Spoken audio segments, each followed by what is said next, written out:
Greetings everyone, please go mode, make sure everything's set on up.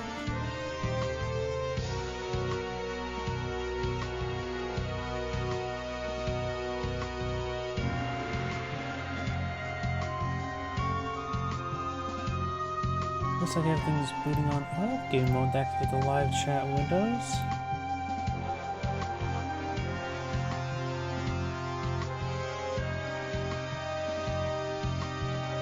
Looks like that's all online now. Though I did forget one thing actually. Turn that on, there we go. And looks like everything's online. I'm about to sneeze. Excuse me. And let's see. Give me a moment to check my other computer.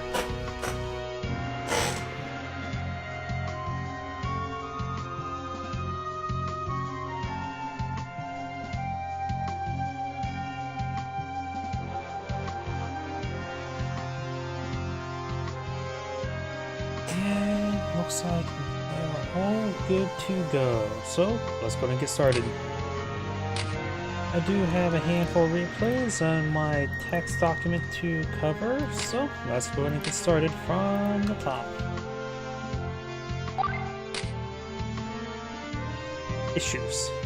Oops. Either way. And here we go, let's get started. Greetings everyone, and Great here with another Age of Empires, not Empires, Advanced Wars, Days of Ruin, Tiny Wars replay. Spawn on the right side as the red hawk, we get inconspicuous. Spawn on the left side as the dark gray snow wind, we got red flower. Something I immediately want to point out before I forget, both players do now start with a weighted infantry there, so the first one they can't move. I don't remember that being there last time, maybe just something new added to this map, but either way, when it comes to the COs, Hawk is of course technically a custom CO, well, is a custom CO in Days of Ruin since he's the wrong Advanced Wars game. He has standard boarding cost, 2 radius, 30, 70, 120 maximum energy. He of course gets the plus 20% offense, plus 10% defense. His power Black Wave available at 50 energy, it was a little bit cheaper than other CO powers. And he has Black Storm at 100 CO energy. Do note that is above 120, so you can get a bit of overcharge to get a bit of rebate and keep it going for the next one. But most of the time, I rarely ever see Black Wave, let alone Black Storm, and honestly, since they have the same cost, most of the time, you just generally want to go to Black Wave if you're eyeing for the powers and or superpowers. When it comes to Snowwind, she is a custom CO, standard boarding cost, a very small radius of 1, 30, 60, 60. When it comes to her abilities, a little bit of a length here. At the beginning of each turn, you get a bit of a Calder effect. All node units get 1 health recovery, ammo, and fuel as well at the beginning of your turn. Pretty sure her stuff does cost funds like Calder, but I need to double check that. I always forget. Air units, the CO zone gets plus 30% offense and defense. So she's effectively a, what should I call it, the next line.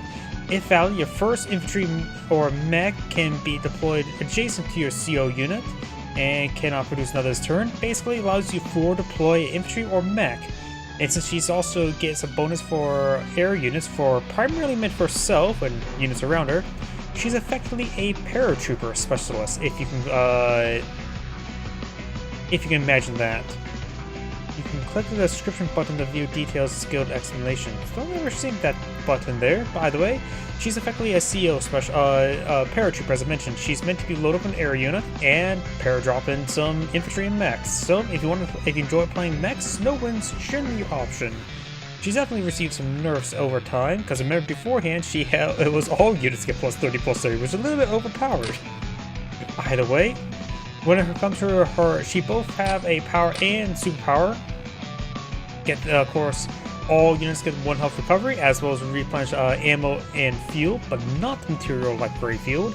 All air units get plus 30. Launch a 3-range missile that deals 5 damage to a unit. So in other words, not necessarily, it's a little wider missile than a. Or should that's yeah, it is wider than a. It's effectively a black bomb. Yeah, the best way to put it. It is a free black bomb deployment. if that's the best way to describe it. I know she's received a bit of rework. I don't remember actually having this, but she has a targetable black bomb. And let's see. All areas of ground units can be forward deployed and nearest vacant file next to your CO unit, and unweighted, so you get to ambush spawn around your unit. And of course, those structures cannot produce next turn. So you can forward deploy entire army unweighted. Have fun with that. Yeah, she definitely received a bit of rework. She was a bit of time overpowered, then she got nerfed, and I think overall she did just outright get a little bit of a rework going, if I remember correctly. I don't really keep up with all the changes. By the way, let's go ahead and get started. This map is a Fog of War map. Got first spike there, so you have 3,000 income to start with. So both players can immediately get out a bike, and looks like got a bit of a different problem there. You can see the production symbol there, means that's not her superpower. She can forward deploy one unit. Well, she's snowing, not scared metal. Ha ha ha.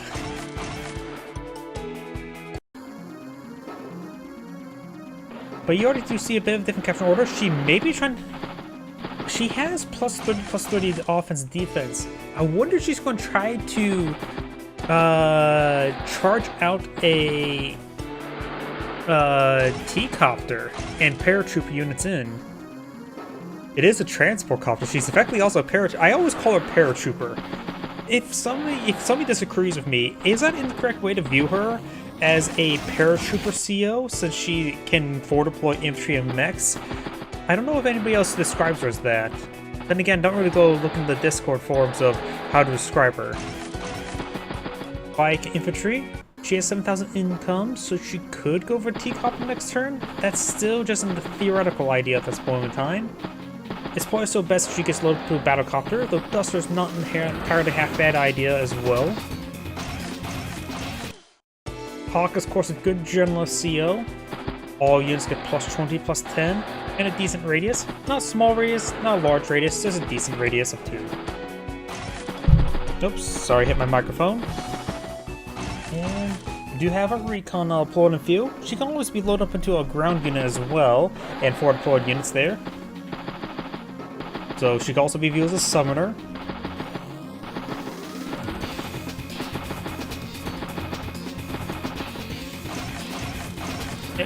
Triple infantry there, so Hawk does sort of bit of 2,000 funds there. Maybe Iron for a tank next turn. He will have 9,000 funds, so not enough for a tank. It would be a tank, infantry, and base skip then. Oh, Snowwind loads herself up into a infantry unit there. Good, which is not a bad idea. It's a cheap way to get forward infantry deployed quite quickly. You can see this one got the no production symbol there, which forward deployed this one. And if she just wants to get rid of that unit, deleting a CO infantry unit is not too terribly expensive, and the momentum gain can be quite significant, particularly trying to get mechs into some forests and do some ambush spawns. So Hawk did go for a tank infantry base skip. And Snowwind will capture this compound. Remember as well, you should always try to capture first before moving units around, because you never know if there's a engagement that you forgot about. You now have a forward deployed mech ready for a bit of ambushing and become bush. T-copter was deployed in the field, maybe on drop off the entry in there, then she can move to the HQ, get CO'd, or back to the airport. Hawk loads himself on a tank, nice reliable option.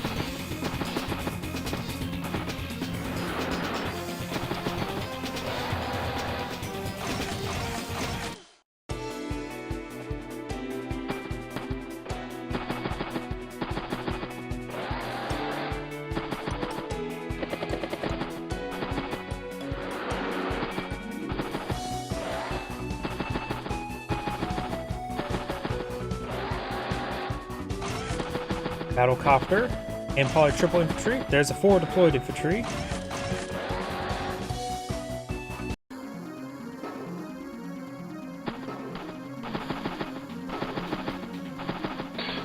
Does get trapped there.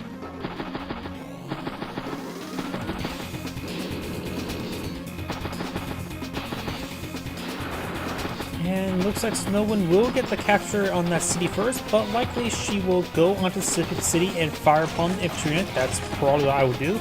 Anti-air infantry recon, not a bad idea. It's always a good idea to go from relatively early anti-air. Got nice 10 energy there.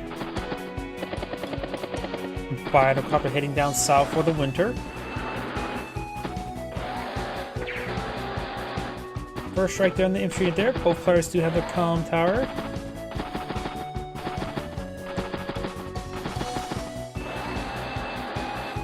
Recon gets a nice strike there. Got tank, artillery, and 4 deployed. I think it was a mech.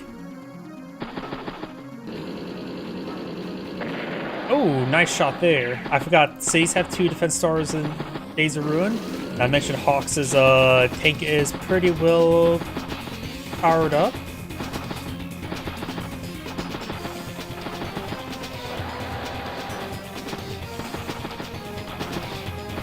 The fact that cities have 2 defense stars is probably one of the bigger changes in Days of Ruin, honestly. At least when it comes to terrain typing. Because now forests and cities got inverted defense stars, making them strategically different. But granted, cities can also hide units now, which does give them a lot more utility. While forests still now offer a bit more advantage in defense, thanks to that as well.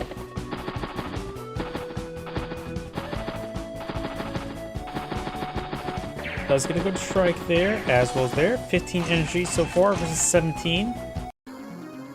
Hawk is be careful with his tank. He could push down south. This is the base up there. He's probably pretty safe to setting tank down south to avoid any sort of conflict or any ambush. This is to say this battlecopter is somewhat close by. Yep, I do like that direction of the tank there.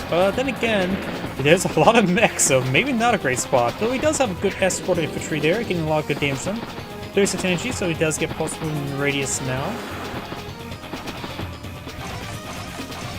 But Snowwind now has a lot of targets in front of her. A target-rich environment, if you will. Does get a bit of resupply there. I wonder if that actually... Here, if you give me a moment. Okay, goes from 2 health at 18,000 or 1,800. 2,200. Actually, no. Looks like her +1 health regen does not consume any funds there. So that is completely free. It is a pretty small radius. Unless it was both infantry and mech that both added up there together and made it even. No. She had 1,800, went to 22, so... Yep, it looks like it does not consume any funds. I'd assume it did cost funds, but it looks like it does not.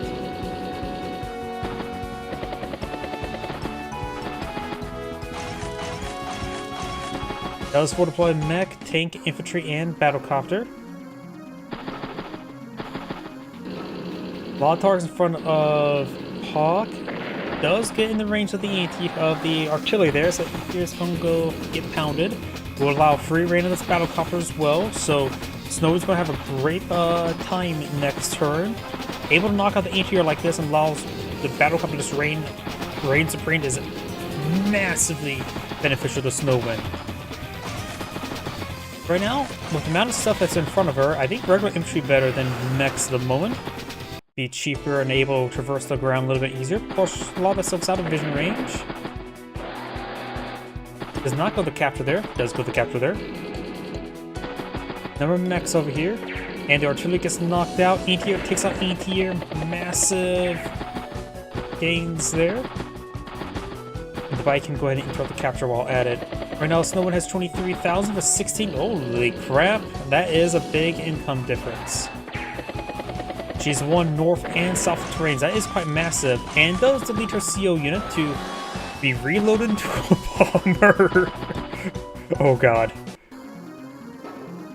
Not only the bomber gets supercharged, it will also be able to paradrop an infantry. So its bomb bay doors will drop ordnance as well as mobile ordnance. Great shots there. Could take time to try to...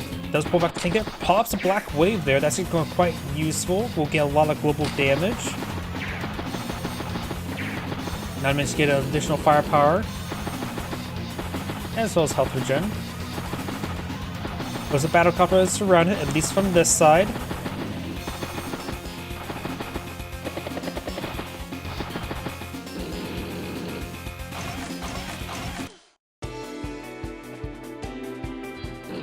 Does seal the bomber there, so now it has what, plus 50 firepower with the comm tower.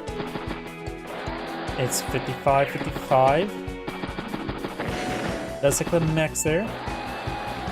Could have merged the 9 health mech with the 1 health mech. Make it even. Right now it's odd. Both of them are odd. And as well as unnatural. Rather good shots over there. And with that, the helicopter there, it will full deploy right there. Infantry, anti-air flare, and of course base forward deployed. Hawk's command taking forward gets a good shot there. It has 33 energy, pretty close to power. 49 energy, and now he has enough energy for a power. Thanks to the X ability to store extra energy, he's able to chain a lot of powers together, honestly.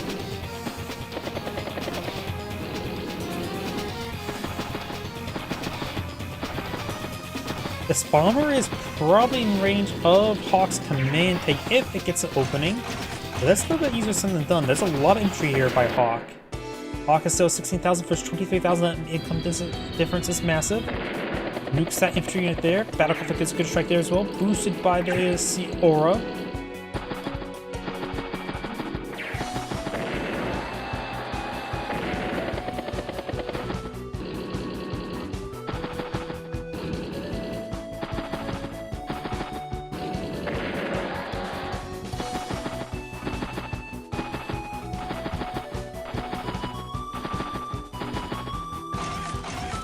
Battlecopter, tank, infantry, and 4 deployed mech.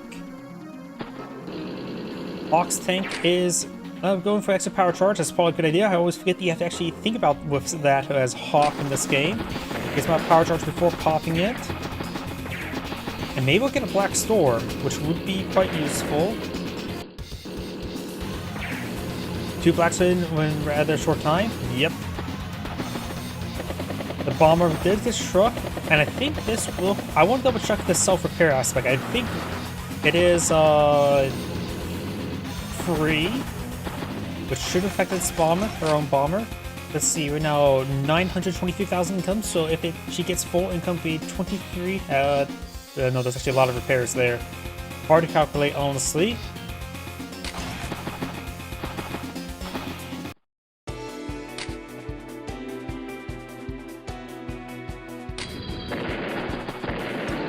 Good shots there.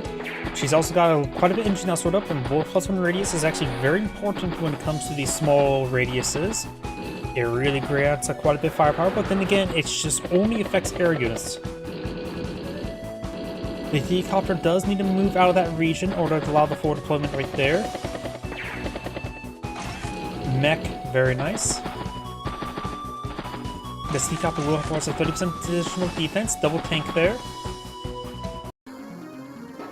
Hawk almost will not get another black wave this turn, or at least able to pull it out. Nothing in CO radius.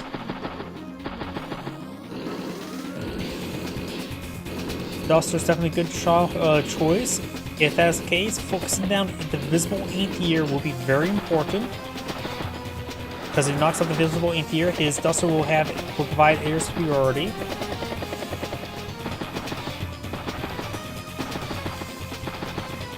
Additionally, there's 2 reserve anti-airs as well.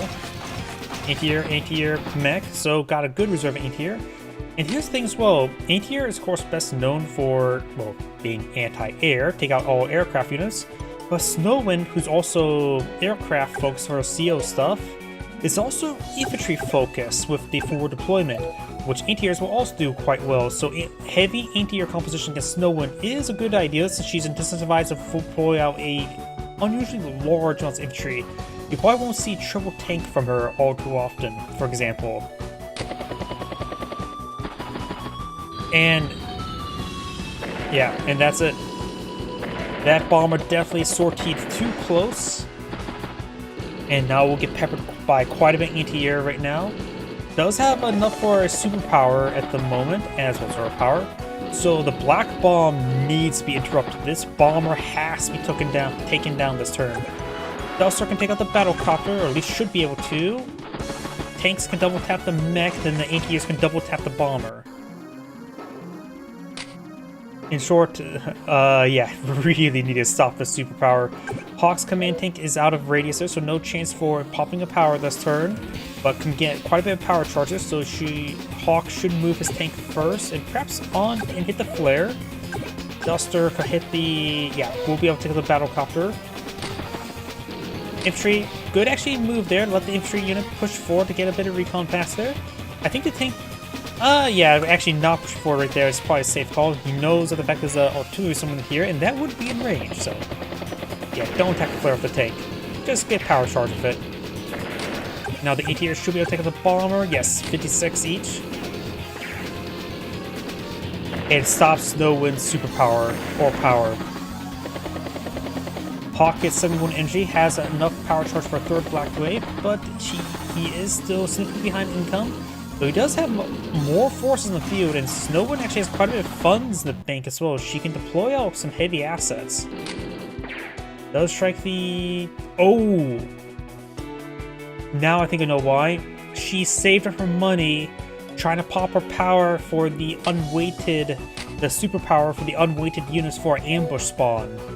Hawk taking out that bomber was even more important than I expected. She was going for a power play. Now she has to spend that monies on a bomber. Anti-airs got hit pretty hard, but Hawk does have 2 reserve anti-airs. Artillery, infantry, and tank.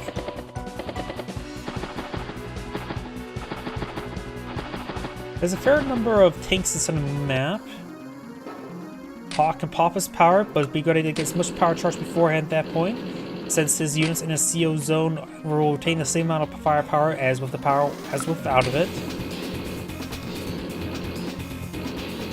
I still think it's a good idea for Hawk for his black wave. Just,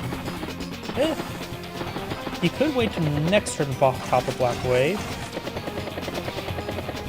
And Duster can get these wounded units can of course be restored by the power. Pops the power, and he had 50 energy. He could have blocked the Black Storm. He went for Black Wave instead. So he's going to try to deploy Eye for a chain of turns of Black Wave and just cause lots of issues. And of course, you can see that Snowwind put all of her units on top of cities there. Not wanting to keep them garrisoned, but also get resupply there. Now she will have to weather another Black Wave or to keep them there once again. So overall, the Black Wave was a significantly better idea than Black Storm. She does go ahead and reload her bomber once again, and does put the battlecopter there. Oh, that will make it so no infantry unit gets deployed right there, right? It of course gets some nice health percentage there. Triple infantry. And she's down to 5,000. Oh yeah, the CO and the bomber itself of all the global repairs ate a lot, didn't it? Next turn, we'll keep an eye on the global repairs there, and how many units are wounded? Never mind. Oh, does get trapped by the one health infantry unit on the mountain. Just an angry man shouting at the sky, and wins. Takes up the mech there. We got a good combat force, start claiming some properties down south.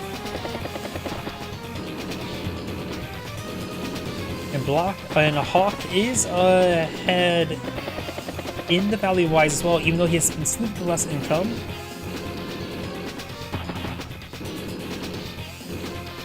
He has a nice core of tanks that are all at full health as well, and anti-airs in reserve. Hawk is a good force there. And he held on to his power, so he's going to try to keep the global firepower bonus just in case. Not a bad idea.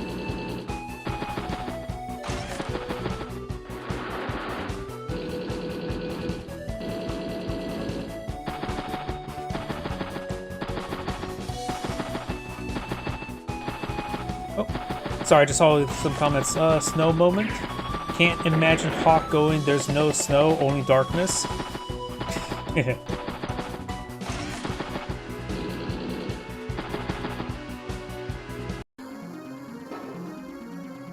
Hawk's turn. Duster gets a recon pass, spots the tank there, and getting pretty low on fuel as well as health, so he needs either send it back to the airport or get out of rig or let it crash. Recon pass there, trying to spot all the forests. They're indeed back filled with trees, but nothing else.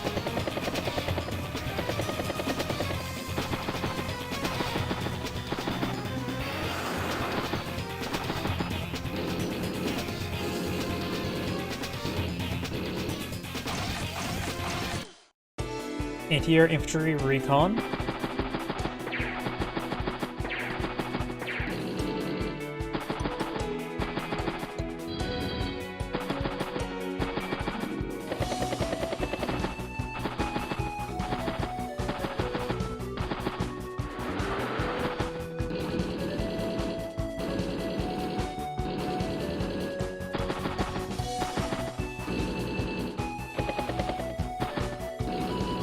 This is quite a bit of force there.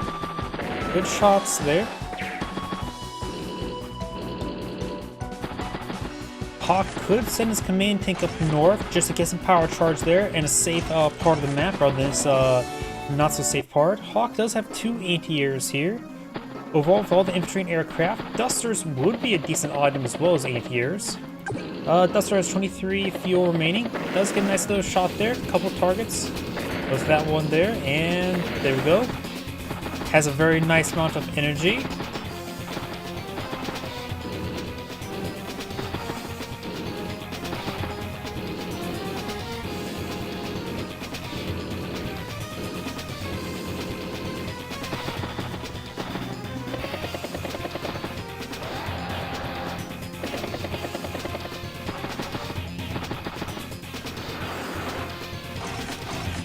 Mech, tank.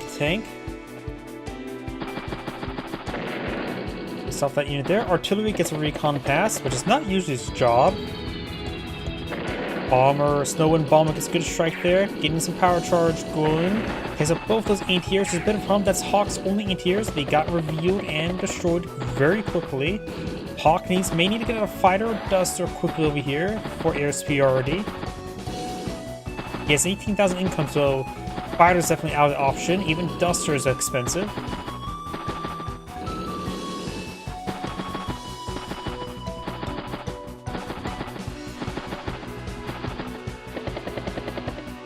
And as long as the game goes on, better than Snowwind's position since she does have higher income. We've got the rockets and artillery and mech didn't get forward deployed. No usable landing spot there.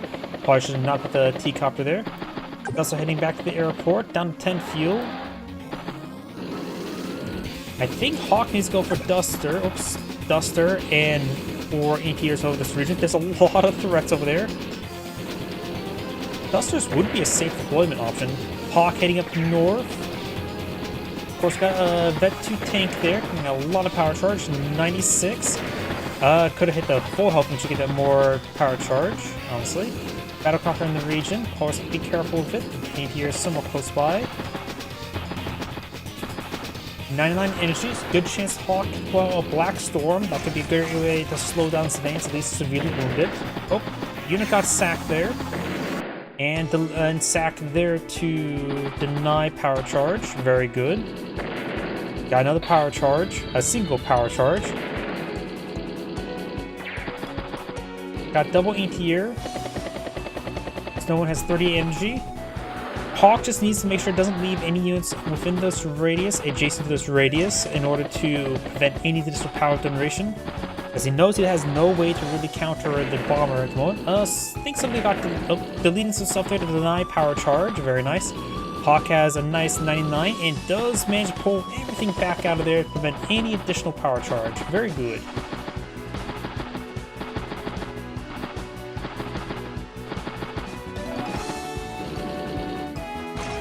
We've got a war tank to stabilize this region, infantry, and we know this mech got forward deployed down south. And both players trying to flip the comm towers.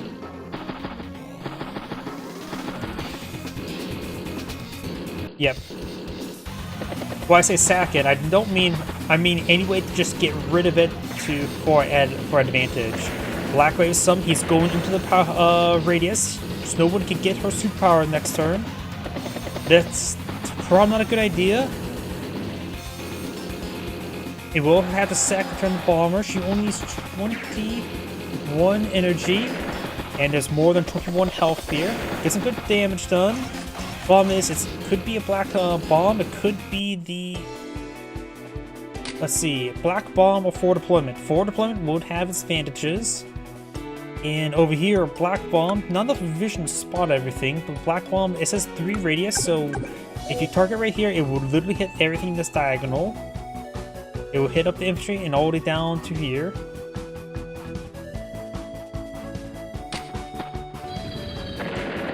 Oh, she does use her turn there, so no power, superpower this turn by Snowwind. And there's a lot of anti-airs there. I don't think it's a good idea to charge, do that. I think it was a good idea to not leave her bomber so exposed.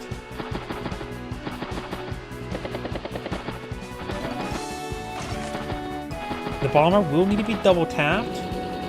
Hawk will likely... Oh, no, that was a bad idea. Pushing units forward like this will give Hawk up power. Then again, it is Fog of War. Because if we, okay, in Advanced Wars by Web, can you, does it show? No.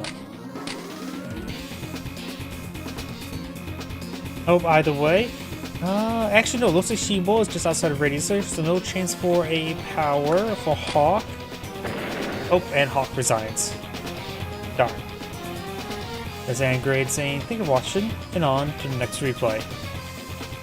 I was trying to be mathematical, calculate what he should do, and then the next, literally just hitting, the next action was just him exploding. Oops, wrong button. That's not the normal, I want to go back up the menu button.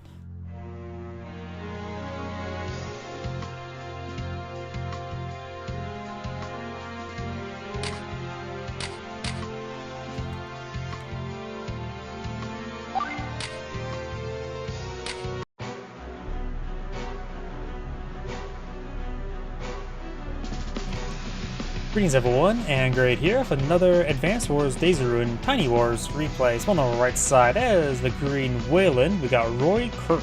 Spawn on the left side as the yellow Judy, we got Battleship Potemkin. Potemkin? Oh, I butchered that name well enough, like I do with all names. When it comes to CEDO, Judy's of course a custom CEDO, has a reduced boarding cost of 30%, 3 radius, no expansion, no energy. She provides all units plus 1% firepower, plus 10% defense, and you get 30% salvage. No power, nor superpower. Willem is been buffed from the cartridge counterpart, has reduced boarding cost of 30% as well, to radius 30, 60, 60, and all units in his CO zone gets plus 10, plus 10. All air units get additional plus 20% offense, plus 50% defense. And for superpower, makes all that global, barring the fact that defense for areas get boosted to an absurd 300%. So, let's go and get started.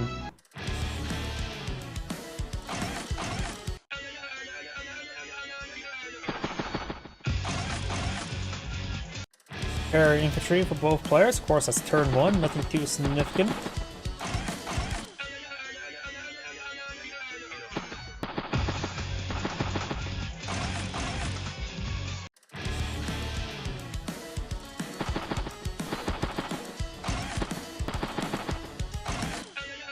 Couple more infantry units there. I don't think much for me to say in the early capturing game. The capturing cities.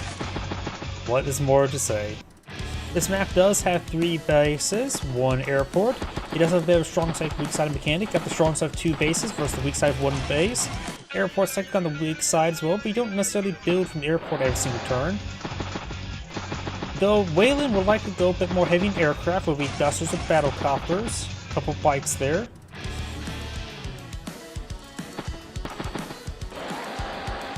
Additionally, the HQ is on the weak side for both players and a little off the side as well, so it could be captured.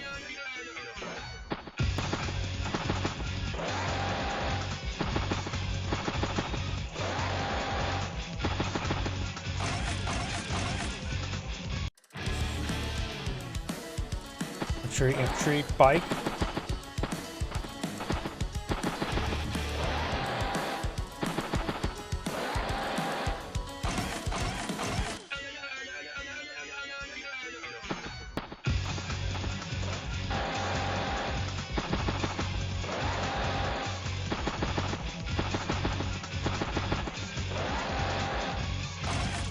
Got a recon, infantry, and bike. Looks like Judy captured a decent amount of properties right now. 13 versus 13. Yellow's player's username is named after the 1925 Soviet silent epic film. Not familiar with that one. Though to be fair, I don't really know many Soviet films. Only thing I know about Soviet Union when it comes to art is Tetris. Battlecopter, infantry. And like there's going to be CO loaded battlecopter there. Judy should definitely go for anti-air soon. In December, said film turns 100. Nice. It's strange. We got films actually starting to turn 100, isn't it? Let's see. I don't know when the first movie was ever made, or film in general. Like actual, like meant not necessarily as a demonstration, like as more of a commercial product. Back in what was called Nickelodeons, when their videos cost a nickel to for entry. And again, I think like the first films or commercial films, if you even call that, is like a horse running animation. Oh yeah, now I remember as well, Steamboat Willie's now public domain. What was the channel? Corridor Digital? I think after Steamboat Willie became commercial domain, they just immediately upload the film to YouTube just as is. Since it's commercial public domain, nobody has ownership, so you can repost that film free from copyright. Double anti-air and tank, very nice. Judy has her tank loaded right there. Williams be aggressive, just be careful about anti-airs. You can see this battle cup has 70% defense.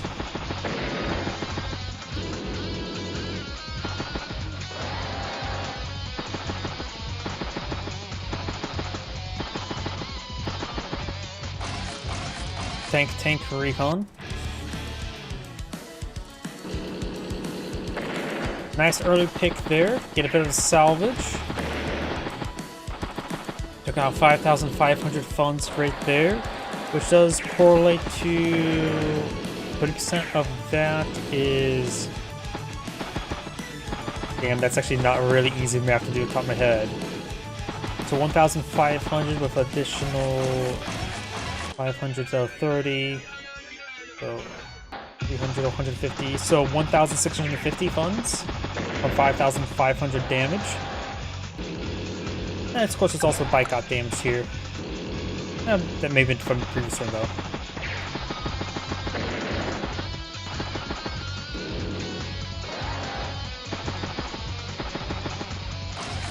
Tank, anti-air tank. Battlecopter head down south the winter. Couple picks on the infantry units there. This tank is out of range of this tank. And to have early dust deploy about Judy, not a bad idea versus Whalen. Not to mention there's plenty of infantry for it to hit in the meantime.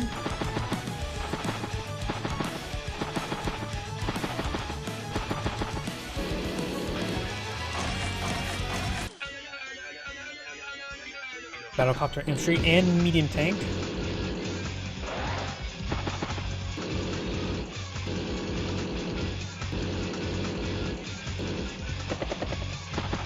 And Whalen does pull back the battlecopter. Both players have 0 energy. Well, it will make sense why Judy has 0 energy. Tank, artillery, anti-air.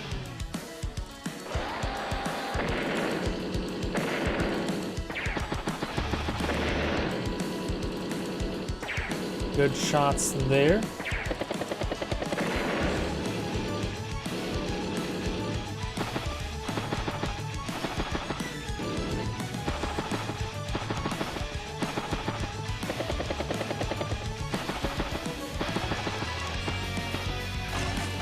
Artillery, medium tank. This anti-air could range the Duster. 1, 2, 3, 4, 5, 6. Nope, there's too many poor terrain in front of it. Oops, deletes that tank there. Battlecopter pusher forward, gets a good shot there. Does manage to take out Judy's CO unit now. And the anti-air does get a good shot there, but likely be tagged by this tank here. I don't think pushing that anti-air forward like that was a good idea, since it's now range his opponent's tank, and knocking out that tank allows Duster to just have free reign over this region. There's another anti-air in the reserve. Rocket, Mech, Infantry, and Battlecopter. Wheeling has 24,000 income, so does Judy. Decides to load herself up to medium tank. Looks like she does go ahead and charge into no man's land in range of these tanks. So both players now have, or at least we do have, I don't know what was going with that thought, my apologies. Wooden does have a rocket now pulled on the field. Maybe we can get on top of this bridge, a good firing spot. Don't know if it would be a great firing spot for it. Medium tank, artillery. Gets a good shot there. Whalen charges for his battlecopter, gets good strike on the anti-air and on that tank there. Very nice. Getting up to 29 energy. Good shot there. And getting more energy generation thanks to larger radius.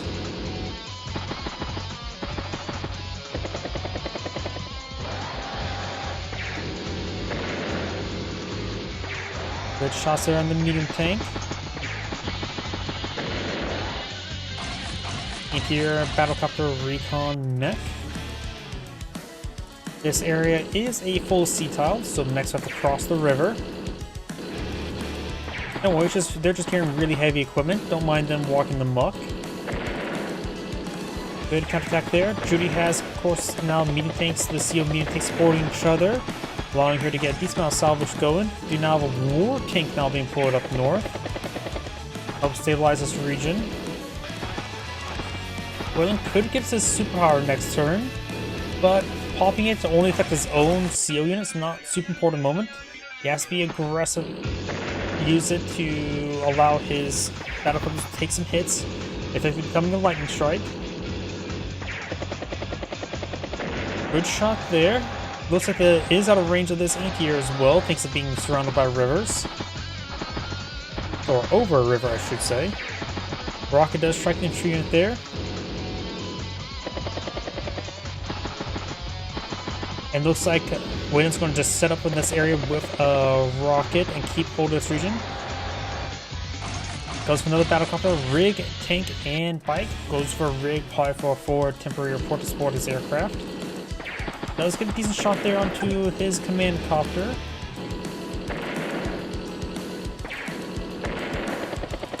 Does enter the war tanks into the range of the artillery. That may not be a great idea.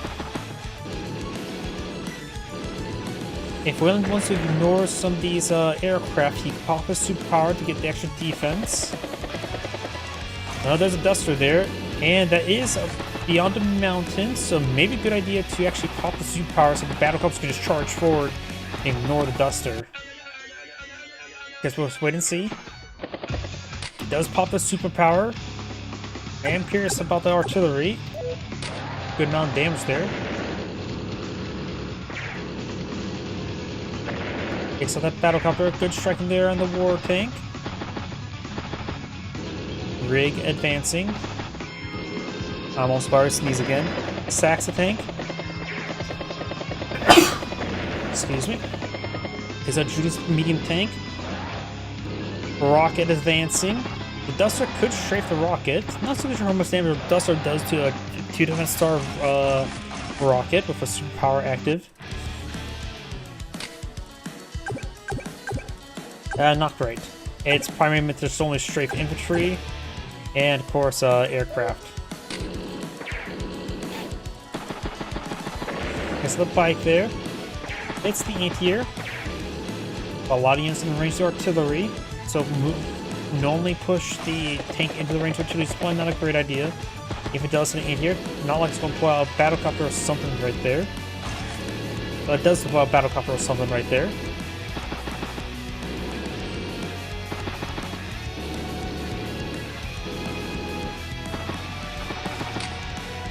I should have mentioned how little damage these units would do to the battlecopter extra defense. Oh well. Didn't even bother to use the had the Duster take the battlecopter because it was going to do no damage. Trying to capture the HQ. We'll see if this is successful. We'll take an extra turn since at 8 health.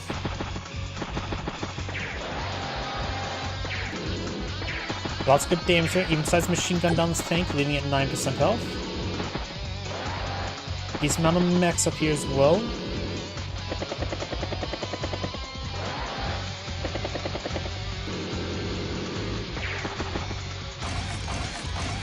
Battlecopter, tank, infantry, and tank. Artillery does strike the artillery. They got the anti-air. Duster will strike the battlecopter. Duster is down to 22 fuel, not too much remaining. Takes another battlecopter there.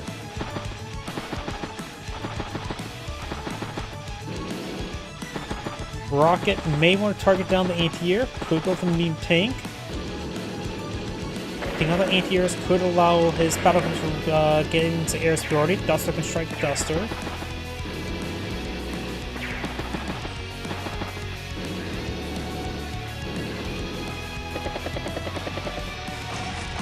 Mech, battlecopter, tank, infantry.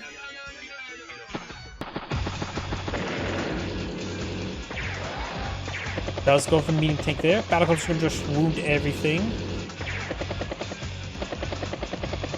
Duster does finish off that Duster.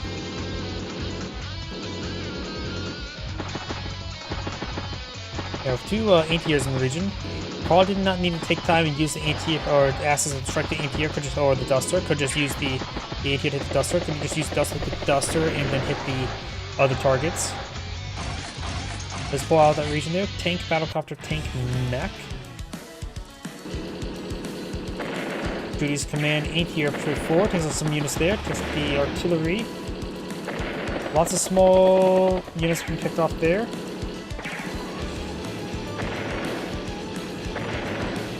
Wayland feels like seeing a massive loss this turn.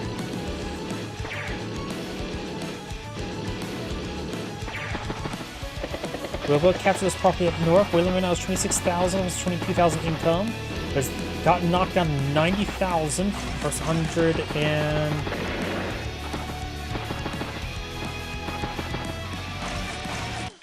135. He took a lot of losses that turn. Oh, my apologies, hit my microphone pretty hard there.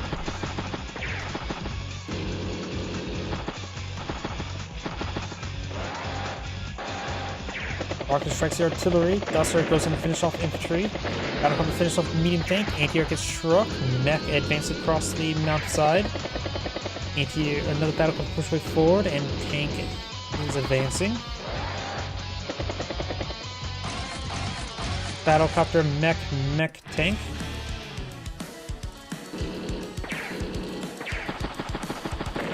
Rocket finally goes down. Here's another battlecopter. Lots of losses there.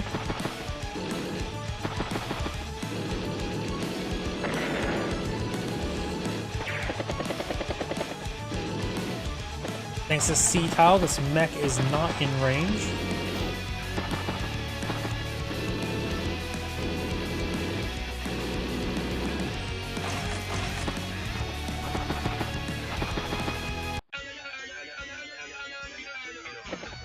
CO's another battlecopter.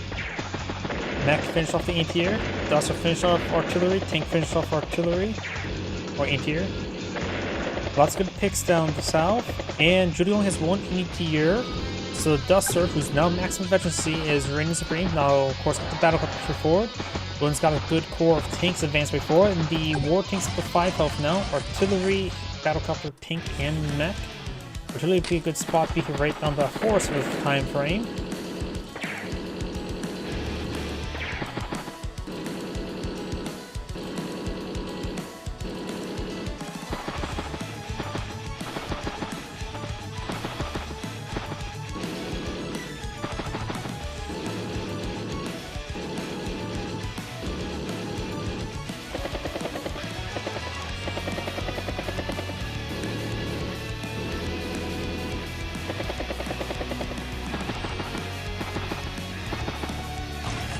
And anti-air, tank, and infantry.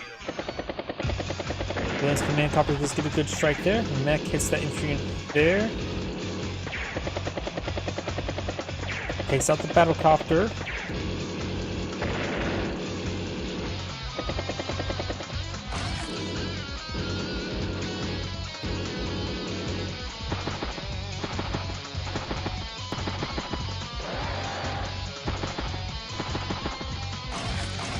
Battlecopter, tank, mech.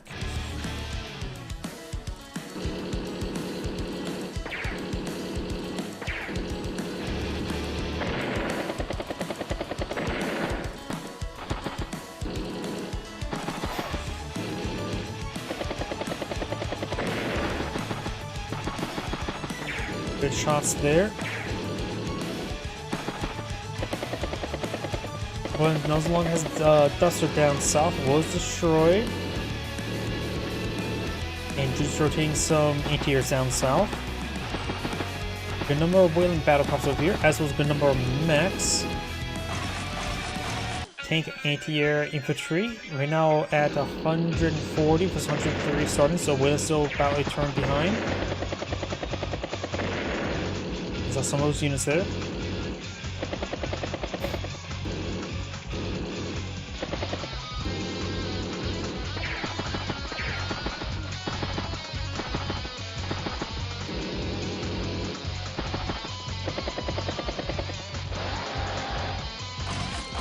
Battlecopter, tank, anti-air, and another mech. I don't think I've ever seen Wayland go for this many mechs.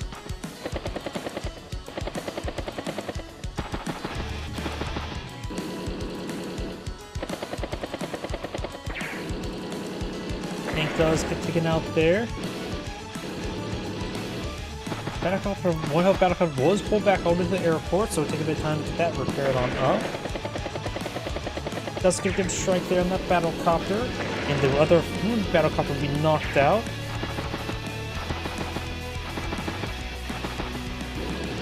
Anti-air will be a ranged Duster, and the tanks should be a ranged anti-air, allowing Wayland's battlecopters to rain a bit more easily. Although we've almost got the Judy's anti-air in the center.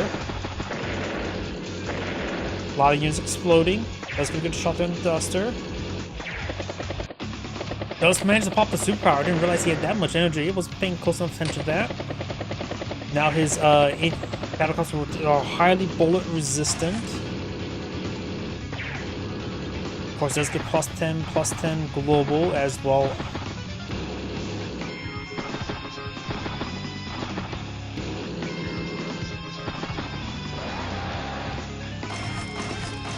Tank, mech, and battlecopter. You can see here, these battlecopters now have plus 3 to 10% defense, so this buff Judy anti-air will only do 35 damage to him. Decent amount of damage, but not spectacular. So surprised him to do more damage in retaliation, but that battlecopter takes quite a bit of beating there. You now have the missile ready to shoot down to civilian airliners.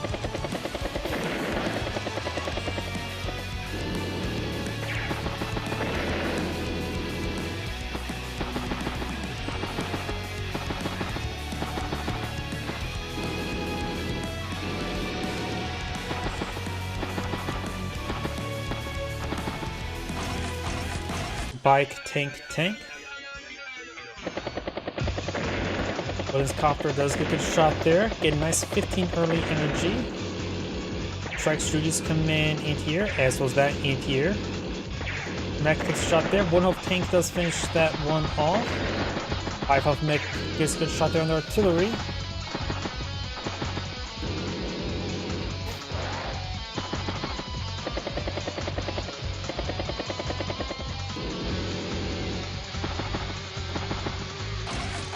Battlecopter, artillery mech. Wayland's command copter does manage to get finished off there.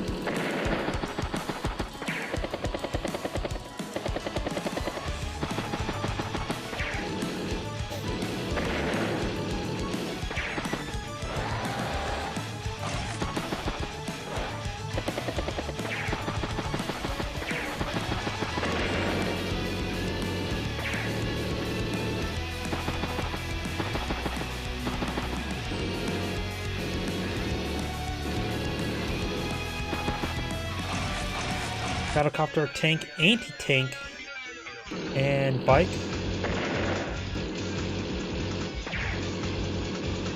Does some of the anti-air there. Mech finished off the infantry there. Mech is good strike on the anti-air.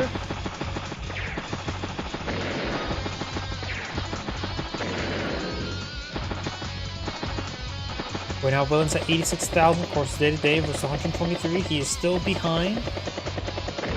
Battlecopter sacks himself on the infantry unit there.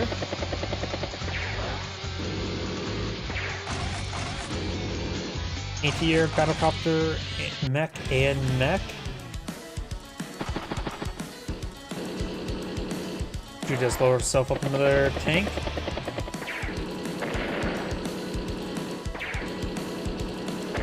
There's strikes there.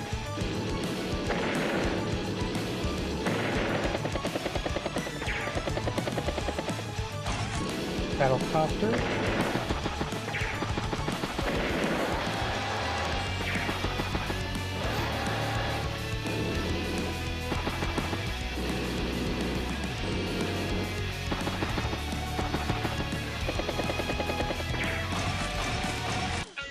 Bike, anti-air, infantry.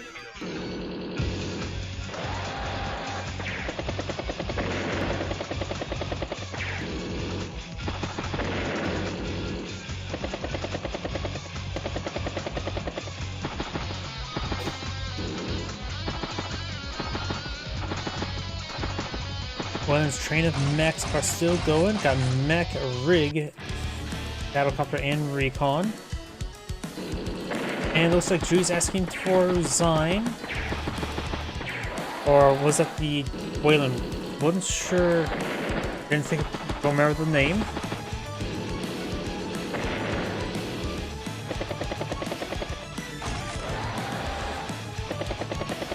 I was too busy reading the rest of the message for the guy to look at the name.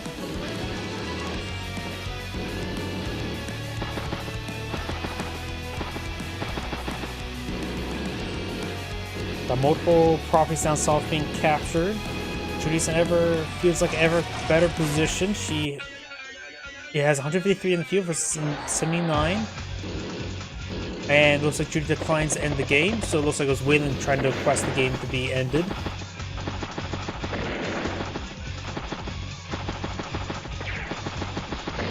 Okay, that just would be annoying.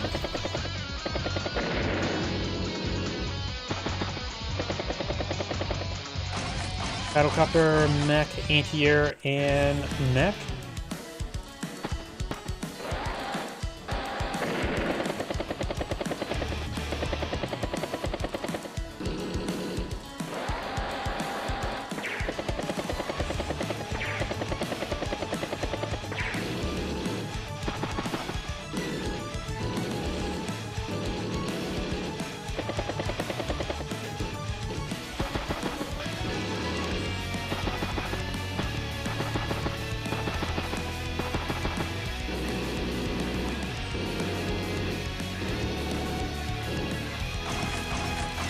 Anti-air, tank, rig.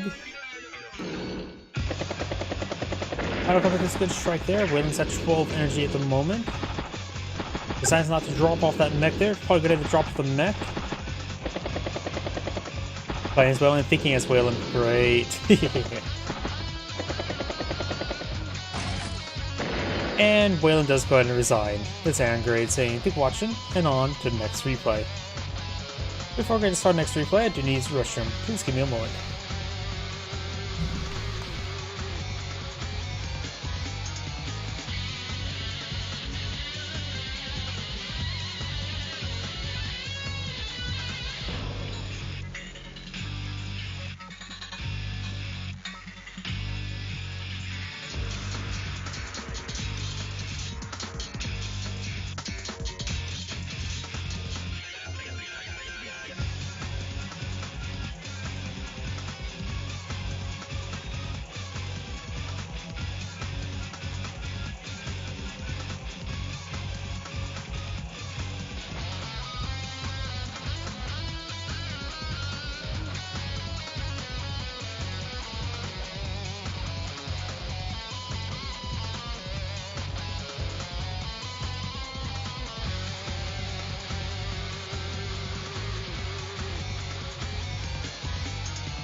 apologies, I'm back.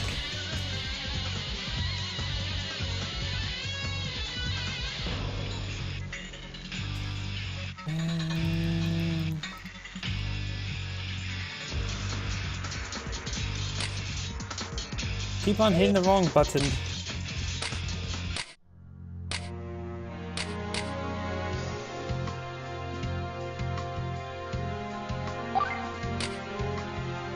Yeah, let's go ahead and get started.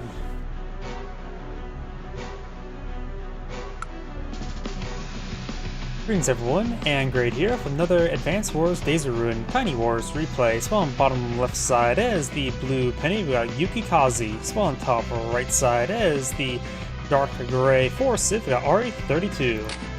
We can see O's force safe is unchanged from the cartridge counterpart, has standard boarding cost, 5 radius, no expansion, no energy, and provide all units nice simple +20/+20, no power nor superpower. Penny is slightly buffed from the cartridge counterpart, has standard boarding costs of 3 radius, 30, 60, 60, and does provide a nice modest +15/+15 for all units, and of course all units outside the CO zone as well as within gets unaffected by weather. And of course the superpower does provide some weather for 3 turns. Random weather, pick 1 of 3.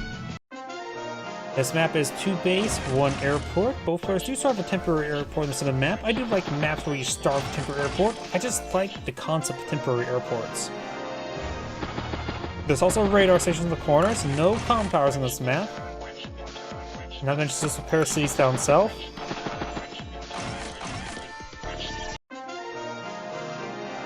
And I'm really frustrated with the fact that this woods has what appears to be a river tile underneath it. I always wish I could see perhaps more tile sets. If there was ever a Days of Ruin 2, if there's ever going to be Days of Ruin 2, I could easily see adding them some more tile sets. For example, as you know, like a lot of the early campaign missions, both in Days of Ruin as well as in other Advanced Wars, had you limited to what sort of units. They could actually make that as a concept where it's like you got a factory for heavy units, while say a base for lighter units, things of that sort. Or if we brought a coat, but what type of coat? You need a parka if it's cold. But then again, parkas always for me is rain jackets. You need 2 different coats for different things. I remember I was only ever issues a rain jacket for when I was in the military, and so the days it got down like wind chill, -30 degrees Fahrenheit, I only had a rain jacket. It was not pleasant. Luckily, body armor does help keep warmth in as another layer. Then you got sand, and I hate sand. People keep on saying the meme about, oh, it gets coarse and gets everywhere, and yet nobody tells me how that is wrong.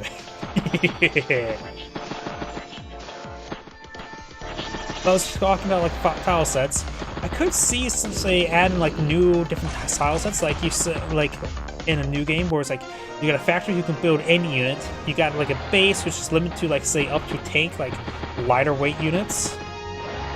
As a concept, an airport for heavier aircraft for all aircraft, like then some sort of smaller airport for only lighter craft, or like a heliport only for helicopters, things of that sort, as a just concept. I also would like to see more naval units, and where maybe different also type of river tiles, and then some naval units can go on rivers and do some fun things. Like there's like also maybe a 2-tower river tile. Just concepts. Just sporadic ideas. By the way, let's go ahead and actually talk about the game. Force Sifters push forward with his bike. Nice big aura there.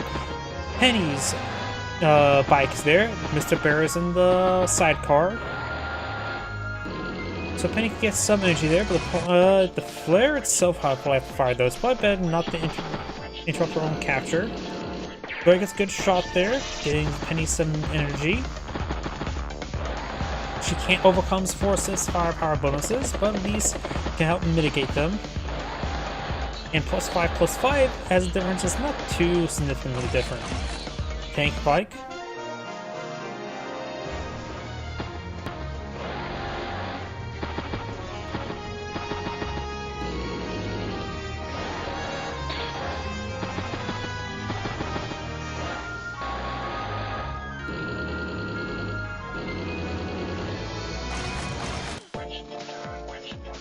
tank and recon. Good shot there. Does get trapped there as well.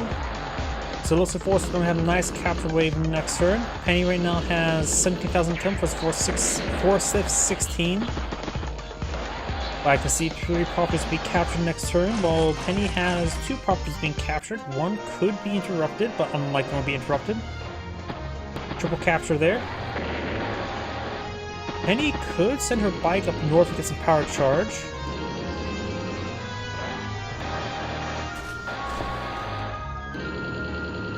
Force is trying to bring some armored assets, or mechanized assets, I should say. Got the anti-air tank and artillery, battlecopter, tank, and infantry. Ooh! T-copter got trapped. I'm pretty sure this T-copter was heading up the city, so that was a nice trap there.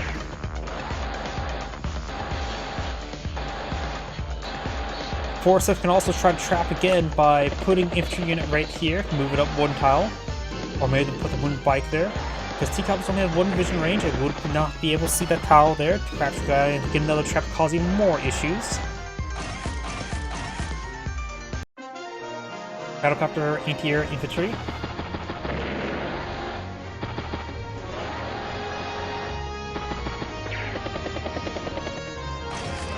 T-copter. Anti-air gets a good shot there. And there. Force, of course, doesn't have to worry about being loaded up into something too expensive when it comes to his CO unit, since he doesn't care about power charge. Something mobile, he can go for a strong unit or for a mobile unit. Something that's cost effective, I would say, would be a good idea. Anti-air and T-copter. A regular tank's probably the best thing I would probably say Force should load himself up into. Good kills there. Penny's up to 52 energy. 58 energy, just needs to get 1 more strike. And she has her power. Mr. Bear summons some rain. That's honestly the most manageable of all the weather in a Fog of War match, since you tend to already be playing around Fog of War.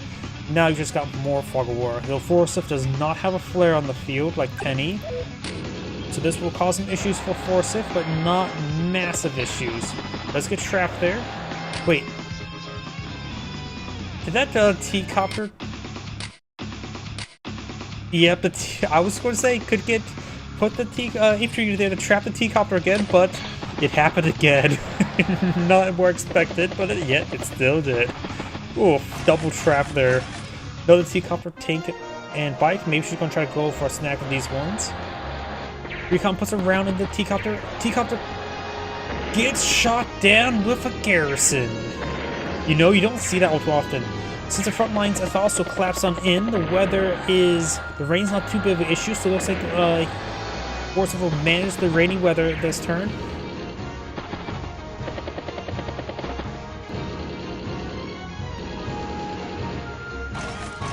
Tank. Another bike there.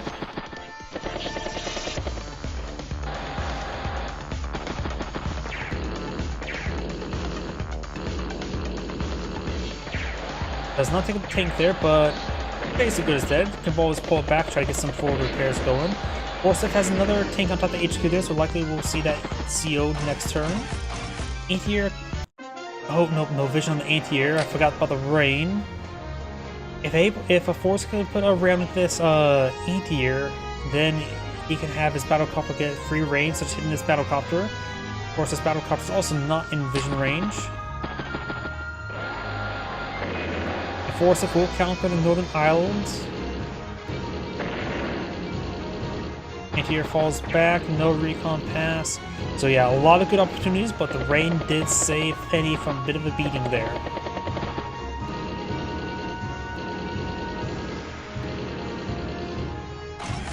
Battlecopter, tank, or bike.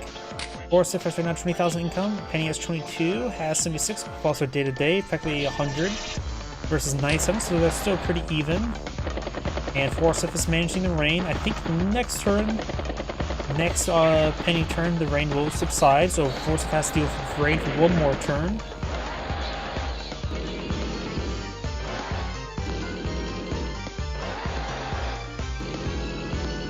This property will not be captured. And both these islands are not touched. Penny can make a grab for these islands down south after she failed to go to the islands up north. Or suffocate the islands up north. Very nice.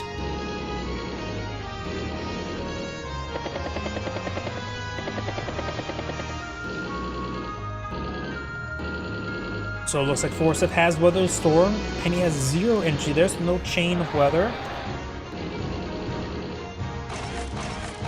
Weather controller offline. Battlecopter, tank, and bike.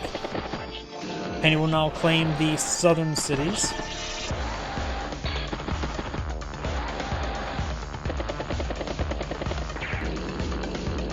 Recon gets hit there.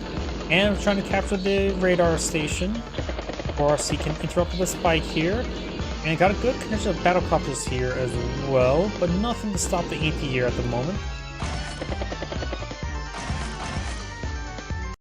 And the weather has now subsided. Clear skies. Let's check the battlecopter there. It was on top of a seaport, while the seaport was not can't be hidden on top of the seaport. Good strikes there. No one enter the range of the anti-air, trying to minimize the effect of the anti-air by simply just giving it too many targets. Forsyth's pushing forward with a nice blitz of tanks. Forsyth right now has 114 versus 93, so has about a turn advantage. Recon, bike, or not recon, bike, tank, and battlecopter.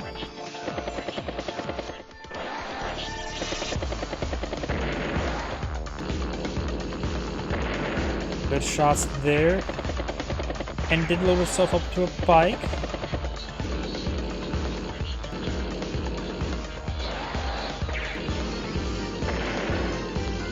Lots of good hits there. Forsyth CO Zone does save the battlecopter from death. Just got to be maimed instead.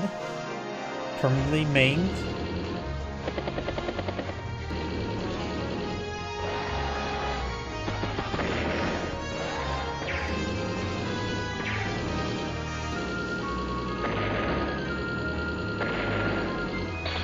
Does get trapped there.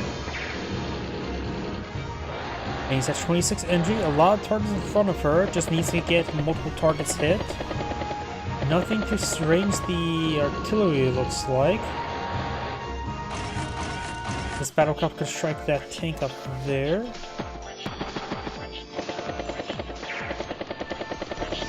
Don't know if it's a 39 energy. Just needs to get a bit more damage done.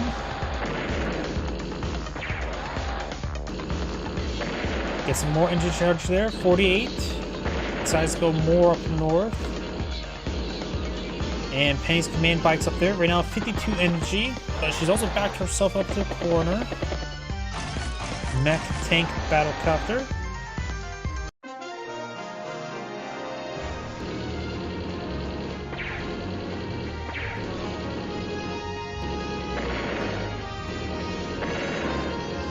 Lots of good picks there. Penny's starting to disintegrate a little bit, but she will likely get her superpower next turn. Only needs 5 more damage, which is very easy. Right now, Penny could stand to get either Blizzard or Sandstorm. I generally rate Sandstorm the best of the effects. She has her superpower available. Goes for the kill there, and pops the superpower, and does get Rain again. A little bit unlucky there, though Rain still is quite useful even for Fog of War games. Forsyth has not been pulling out flares. Right now, Penny does have higher income, 25,000 versus 21,000. It's starting to flip multiple properties up north. Does get some good hits there. She's making a lot of ground there. Tank, anti-air, and battlecopter. Has 160,000 on the field versus Forsyth 110, so they're pretty even at the moment. For our front lines to collapse, minimizing the effect of the rain. As long as she stuff is at melee range, she can Forsyth can easily engage, but some of the stuff has to be very careful because of Fog of War.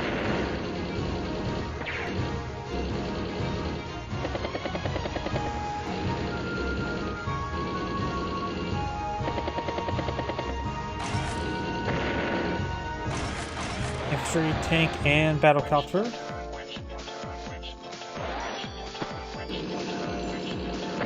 Does hit the battlecopter there. Artillery strikes artillery. Forces aura, 3 defense stars. And not much max efficiency, so it had quite a bit of extra resiliency there. Battlecopter, mech, and tank. And we're just going to save up 11,000 funds. Honestly, right now, even a battleship right here would be quite nice. It would be a target-rich environment. Yeah, I think actually, if possible, Penny could eye for a battleship in this region. Wouldn't be half bad.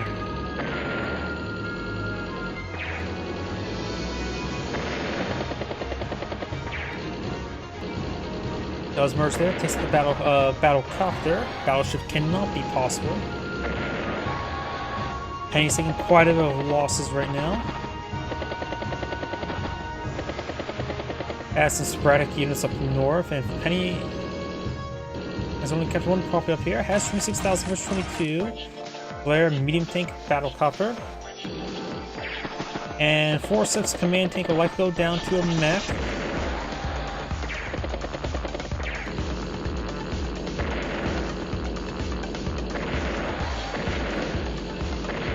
Lots of good picks there. Gotta be careful with this tank. The tank can hit the interior, but will allow the 2 battlecopters to be hit by the other battlecopters. And this rain's still going, so 4-6 is still pretty blind. 110 versus 93. COs the interior, that's not a bad target. Takes out Penny's command bike there, denying any more power charge. Very good. Lots of good hits there.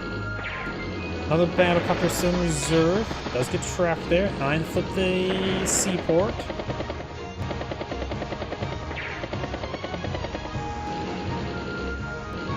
$16,000 still in the bank. Is Penny eyeing for a battleship?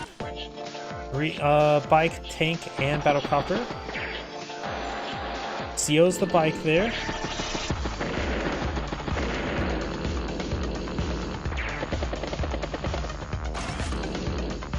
Oh, does go for a battleship.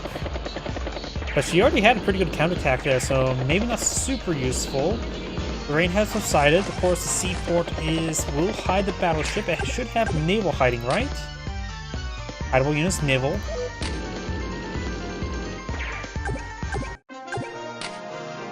Something just seemed off about that. Oh, the reef really slows it down. That's good.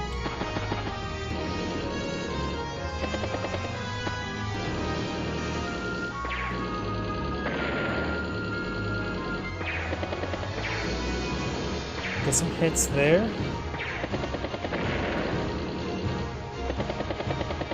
Yeah, I think the battleship may have been a little bit too late, honestly. There's not too many targets in the region for it now.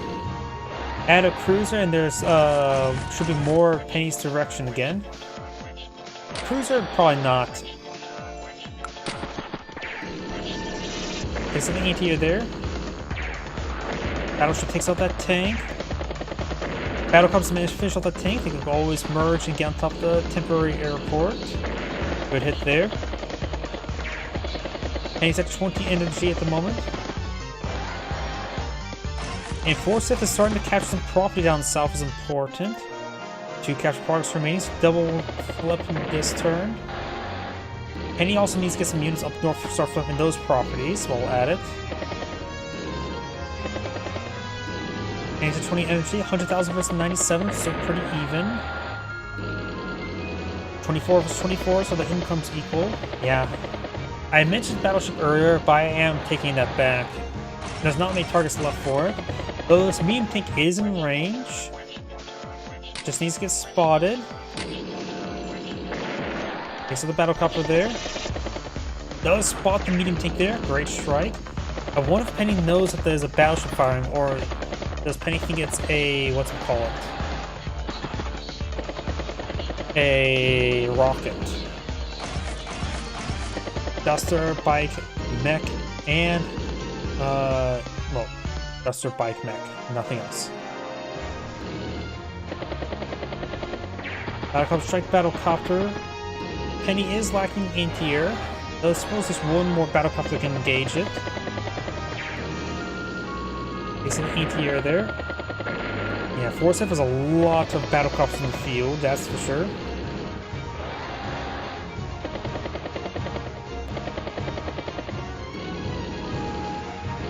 The Duster is definitely a good call the more and more I think about it. In fact, Forsyth is now getting more anti-airs in the field, so the Duster could provide a decent amount of air support. It hits the flare, gets up to 34 energy.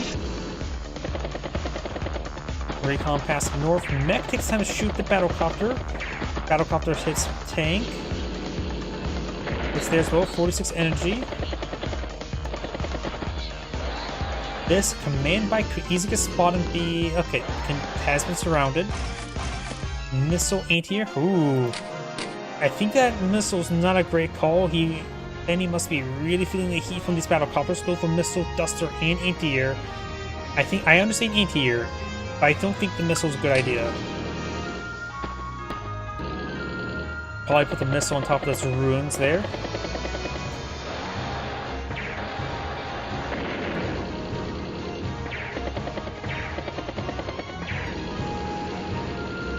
Penny's at 49 energy. She could get some more weather going this next turn.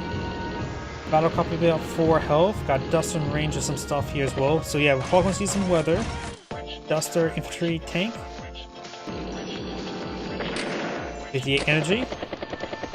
And that's power. And we got a hat trick of rain. And this time, Forsyth has a flare. Ugh, I think rain's now... Yeah. Sandstorm and snow would have been much better. Tank, bike, battlecopter.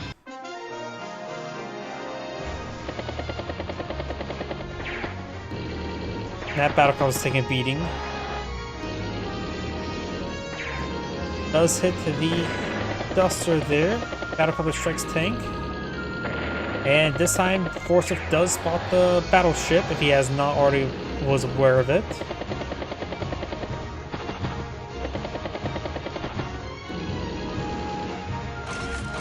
Battlecopter, tank. Battlecopter at 3 health. That's gonna hit the battlecopter for the damage there. Anti-air will do it. Sack the battlecopter there. Is the capturing infantry unit there. Battlecopter strikes anti-air. Duster takes on battlecopter. Battlecopter gets sacked on battlecopter. Infantry will hit capturing the bike. Rain, go away, more like. Come back another day.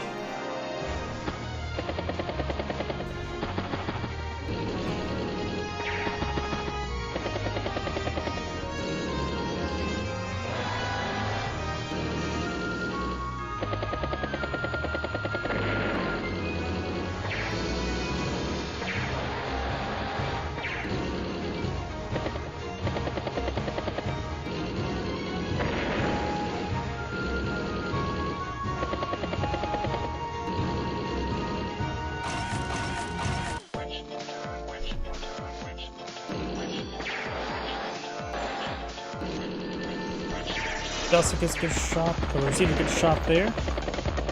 Battlecopter strikes the battlecopter. The missile's in range, but not any concealment, so it can easily be tagged by one of these tanks. But Penny is relying heavily on the rain, because remember, after all, melee range visibility, so this missile is concealed, thanks to the rain. Does CO the wounded anti-air. Penny's at 40 energy, so we may see more stormy weather. Oh god, don't... More stormy weather? Forsyth have a pretty good core of tanks here. Forsyth right now has 127 versus 100,000. It has its bomber advancing. Probably going to try to sink the battleship. Battlecopter, tank, and bike. The stormy weather has subsided, and now... Remember as well, Shriek hides naval, so that missile can take out that battlecopter. Decides to take out that battlecopter. I think it would have been better to go for this battlecopter. And now we got Sandstorm.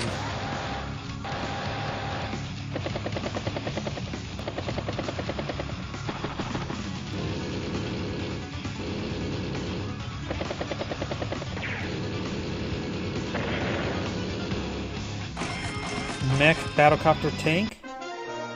Now, Forsyth has an actual sizable threat with this weather now. Everything he has now has minus 30% offense, and particularly this turn, his opponent's units will have plus 50% defense. So it'll be particularly hazardous weather this turn. Bomber strikes the battleship, only deals 5 damage, which will cause a bit of quite a bit of funding loss there. Battleship gets tagged there again. Lots of good picks there, though, even with the reduced firepower. Force of CO units just providing just enough firepower to these units. Tank has minus 10 rather than minus 30. Strikes the battleship there, pulls back the CO unit.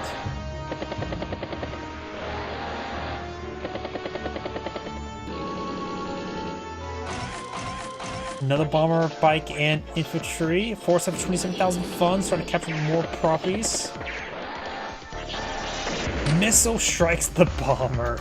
The missile has taken out the civilian airliner. The missile knows where it is, but it knows where it isn't.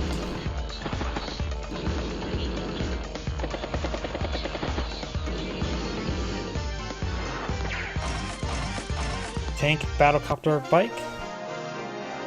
Forsyth does have vision of the missile.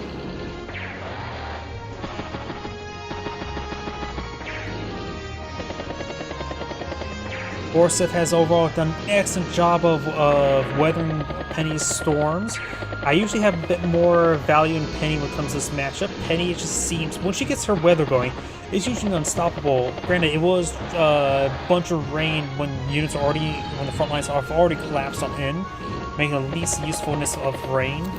So Penny's been getting a little bit unlucky with the weather, but still, it still takes quite a bit to withstand the weather. Artillery, interior, and battlecopter. Steel unit does go down, battlecopter goes down. Battleship is still going, taking some repairs. Penny's at 50 energy. Just gotta play smart. Bike can probably fall back to the ruins. Interior, mech, and battlecopter.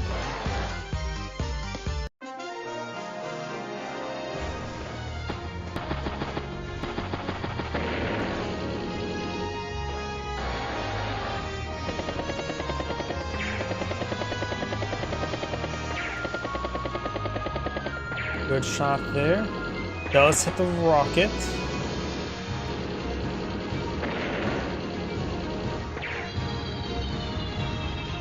Bomber hits the battleship once again. Minus 32 firepower hurts, or makes it not hurt.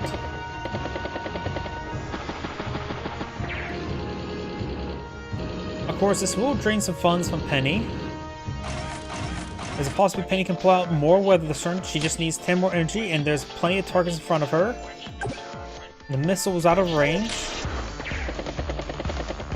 And there's enough for another power. And with that, actually, I managed to pause it right before she ends her turn.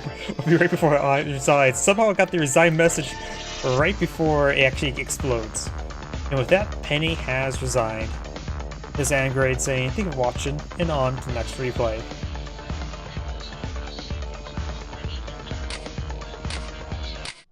Let's see now. That was an excellent replay. And a great job by Forsyth. I just probably overrate Penny a little bit, but seeing her a lot of replays, her weather can be nasty. By the way, before I get started next replay, I do make another quick refreshing break. I'm sure you get some fluids. Please give me a moment.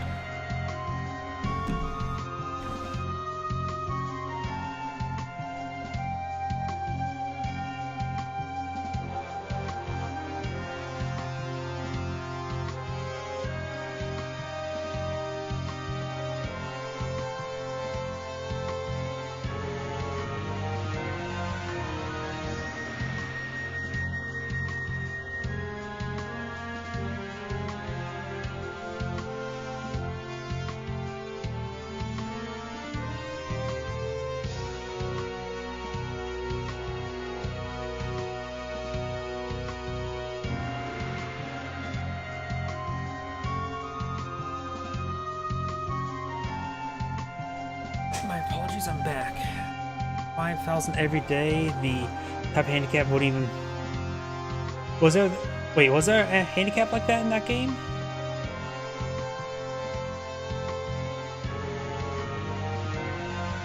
Wait.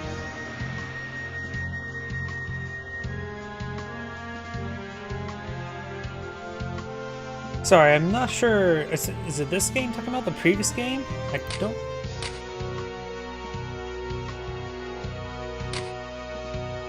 see anything like that.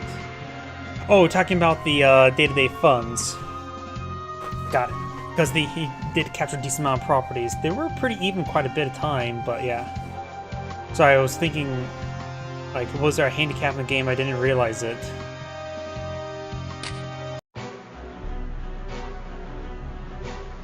Either way, let's go ahead and get started. Greetings everyone, and Great here for another Advanced Wars Days of Ruin Tiny Wars replay. Spawn on the south side as the blue, the beast. We got the man called Ben, allegedly. And spawn on the top right side as the red fanatic. We got a foreign name. The fanatic is a custom CO, technically. He is actually a character in Days of Ruin. I just called her wearing a hood, being his edge lord. Offering standard boarding cost, 3 rated, 30, 60, 60. Provides all units plus 10% offense, plus 20% defense, and if they are wounded in the CO zone, they get additional 10% offense and defense. For a superpower, if they lower their health rather than getting plus 10 plus 10, gives even more offense and defense. And also deals 1 damage to all unloaded units, but you do receive a refund.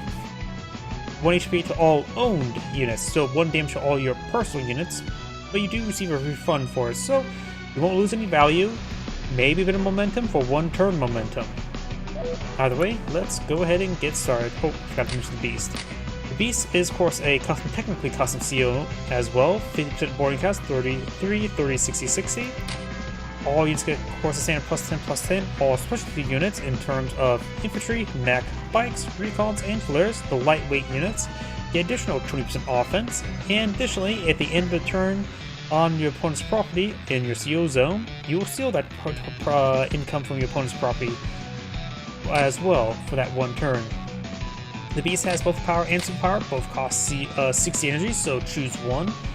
You, of course, can make all your special units get additional movement speed and vision to see through hiding, making it able to raid a little bit easier. And, of course, the raiding effect is become global, or you can go for more of a heavy raid. Of course, get the plus 10 of global. Special units get 20% global as like the other one.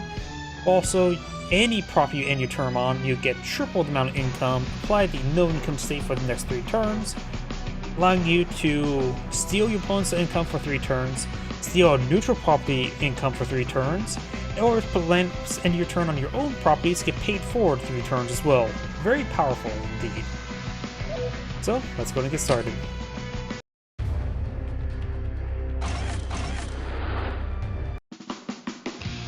We do have, of course, it's a 3-base map, 1 airport with a comm tower in the corners.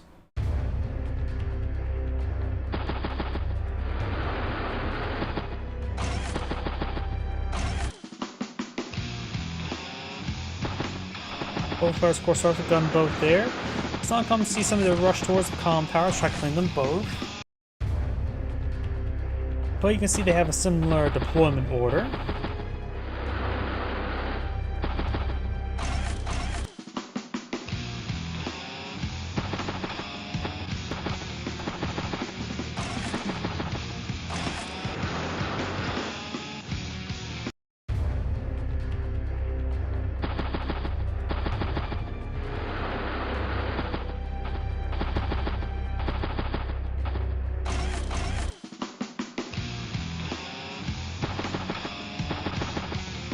The beast could be loaded up into a bike or into a recon, or of course into a flare. Any of those units work fine. Those not come see him load up in a tank just to get his power charge going.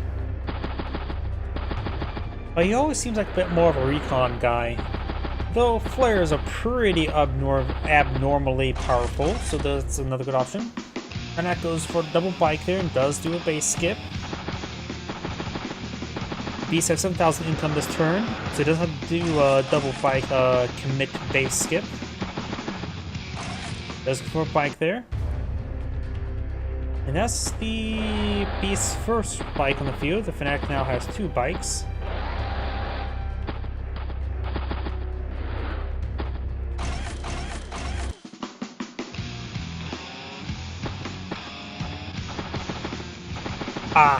Talking about the battleship that had to be repaired every day. Got it.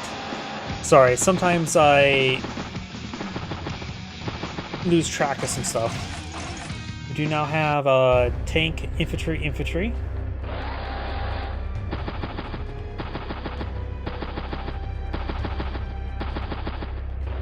For me, I thought it was like, you mentioned like, oh, 1% of handicap to get plus 5,000 income. It's like, oh no, I was panicking. Wait, how did I miss that?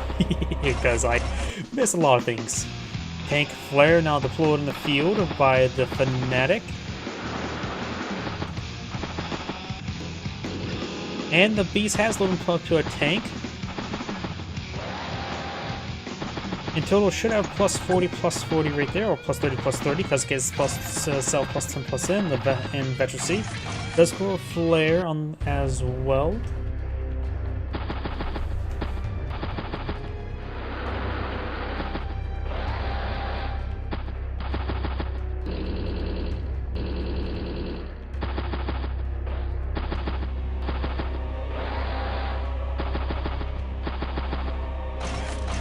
Tank artillery and another base bit, commit base skip. Does get trapped there twice.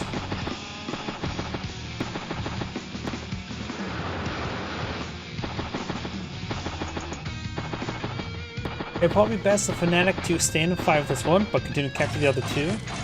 Recon can strike this one here, but be in range of the tank if he does. Seals the tank up north. Does spot the tank there, and does take time to not capture. I would have gone for the capture rather than go for the kill. I put more value in the capturing. Because honestly, had the recon spawn the tank, if the tank would more likely strike the recon. But now think about it. He did that to also deny the vision of the recon to attack. But of course, he did not also know about this city being captured as well. Spots a recon there, gets a good strike. He tried to do that to save his recon from being denied vision, but it was unsuccessful. By the way, that city will be captured next turn, so not a huge issue overall, I'd say.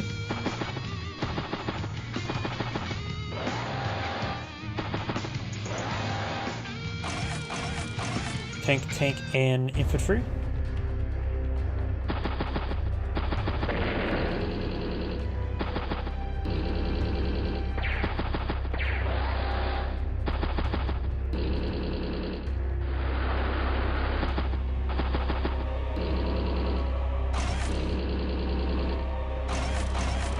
Fnatic does go for an early lander.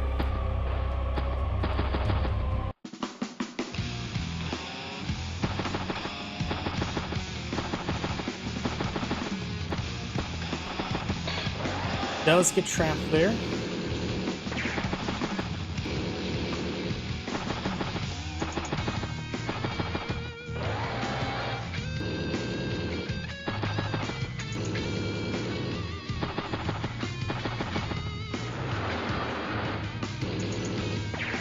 And it does get a bit of shot there. Fnatic has 17 injured at the moment, but this tank could be hit pretty hard, particularly by this tank.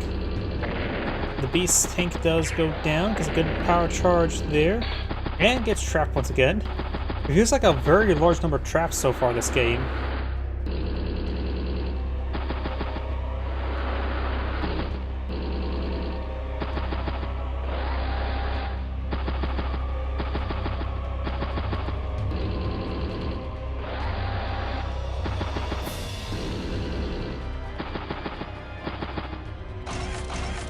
Battlecopter, flare, anti-air, another commit base skip. He's been committing a lot of base skips. And goes for anti-tank there. And this will be a good time for a lander this turn. Landers do cost 10,000. He's gonna go for a lander. Anti-tanks are nice and quick, and that's the forest spawn there.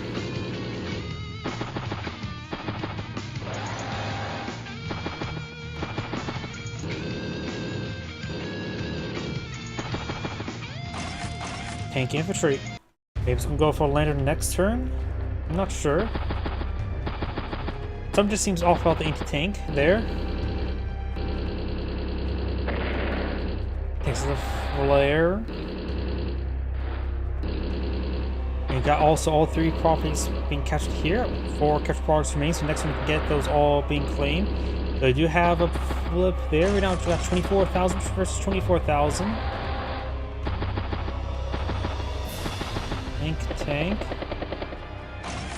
Artillery. What? What just happened there? The beast skipped his turn after capturing.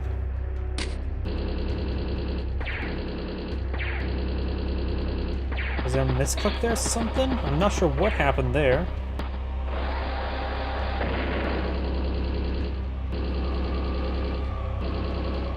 He has now quite a bit of income in his bank. To go for an aircraft carrier and start pulling out seaplanes?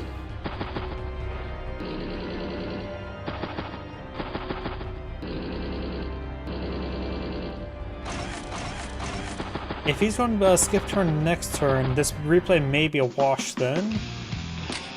I mean, right now, 50,000 in the bank with 90,000 on the field, so they have even value in total, but okay, he's moving stuff forward. I'm not sure what happened there. Deletes the tank there, puts the wounded tank on top of the HQ, so it's going to be a 5 health CO tank next turn, likely. He does go for a lander here for some odd reason, rather than right there. I am not sure what the beast is doing at the moment. I'm just straight up confused now. Tank, and battlecopter. So it's 10,000 in the bank. Fnatic has 53 energy available, so likely can deploy power or superpower this turn.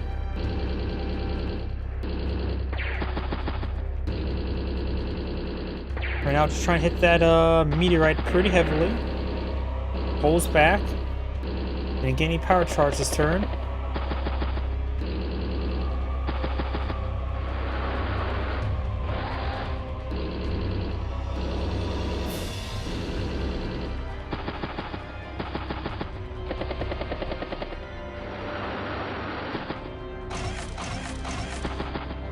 Tank, medium tank.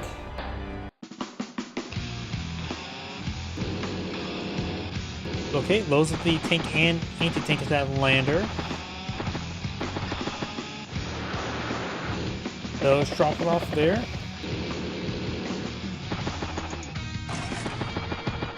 Goes for an aircraft carrier. It's very rare to see an aircraft carrier.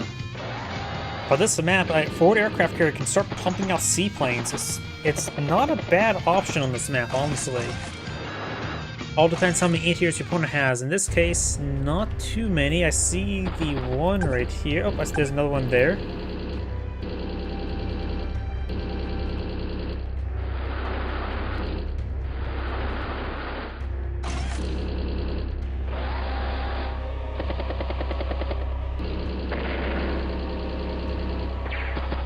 And the Fnatic has his power, does not deploy it this turn. Are going to use a conjunction with a good, powerful, strong turn.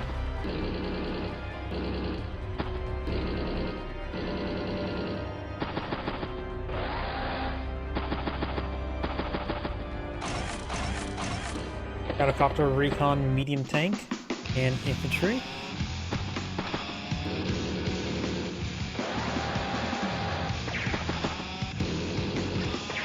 There's good shots there. Beast has 29 energy right now, and a bit more now. Battlecopter gets a good strike there.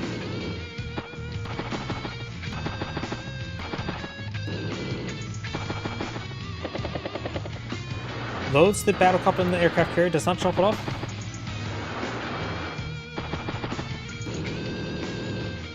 You know, I have a really stupid question. Can battlecopters be launched like seaplanes? I don't know why I'm now second guessing myself on that. Then again, you rarely ever see aircraft carriers, so whenever you do see one, you just only assume seaplanes, not a battlecopter load in the back of it. Also, the Fanatic's not eyeing for his power this turn. The Beast almost has enough for his own superpower. Hard to say which one he will go for. I mean, the Mountain Infantry over here could be good for a triple steel. He can place his units atop his own structures to get more steel, pay forward with no interest.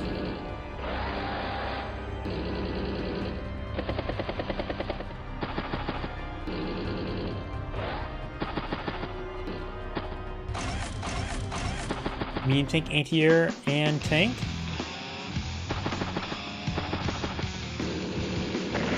Looks like he's not going for superpower this turn, or power. Does not take out that one health infantry unit there. He has his power available. Hard to go for a seaplane at least built this turn. Got a nice force up pushing up north. Drops another infantry unit there. Then any air unit does launch out. Got it. Does produce a seaplane. I don't. Here's the thing as well. Even with the cartridge version, I only remember using seaplanes in aircraft carriers. Because why put any other aircraft in the back of a seaplane? It's one of those moments of like thoughts. Like, wait a second. How do they work again? Does it only work for seaplanes, or does it work for all gear units? Well, the Beast will not get his power or superpower this game.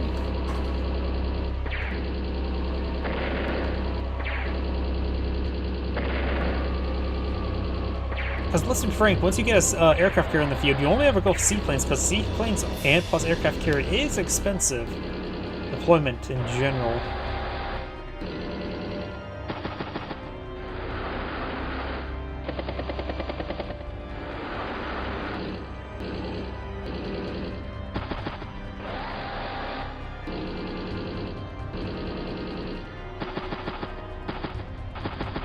And he does have a tank on the HQ, so at least can get that up on the field. Do now have a missile ready to shoot down civilian airliners. Does CO the tank there. Did not move forward first, but got some power charge. Seaplane strikes a battlecopter. I don't see any anti-airs in this region, do I? So the seaplanes have free reign, not to mention the battlecopters. Was no seaplane.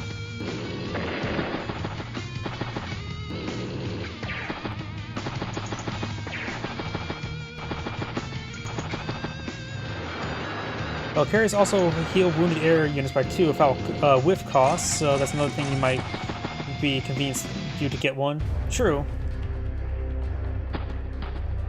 But then again, when I was playing the cartridge, I was also, of course, a kid. And once you get an aircraft in the field, you just spam off seaplanes and just have fun. That means a great option, just a option. Beast right now is 23 energy, a lot of targets in front of him to get more energy, but his tank is exposed. Rocket deployed on the field. Too slow, I would say. He's already across half side the map, but the Beast is, or the Fanatic is falling back. He is keeping the flares alive and separated because we always want more flares.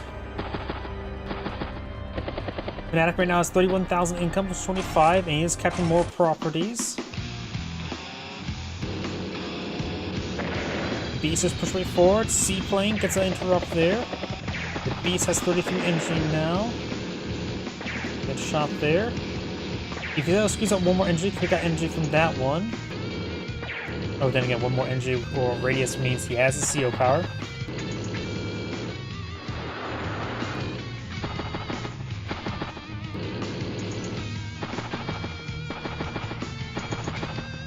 Anything up north is also in a good position on top of the city, able to resupplies, and of course have a lot of medium tanks in front of it, and infantry in front of it as well.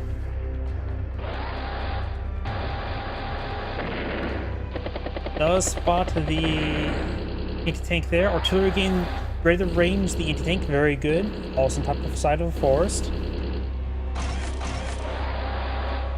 Anti-air.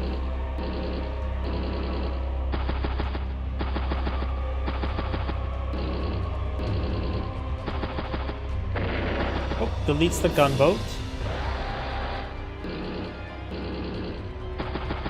I wonder if he will manage to pull back the anti-tank away from the artillery. Hard to say. Not sure if he saw it get entered there. I forget the vision range of the anti-tanks. Probably not great. Maybe across his path. I can't remember his pathing.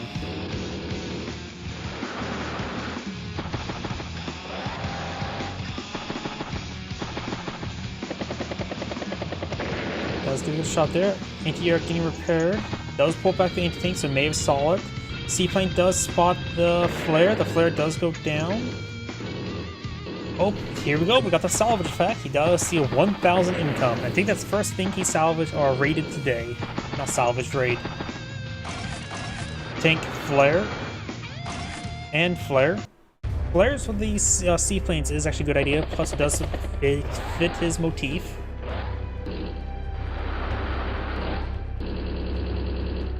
And somehow seaplanes use an A-10 model, which is definitely not a seaplane.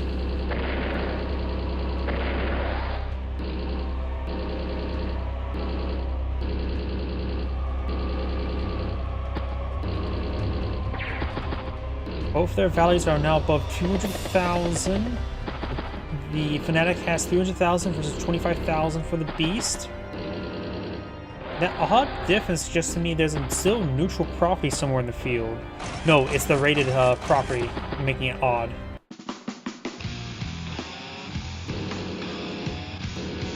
The Beast could take time to salvage both these properties as well, or raid them. The seaplane heading up north.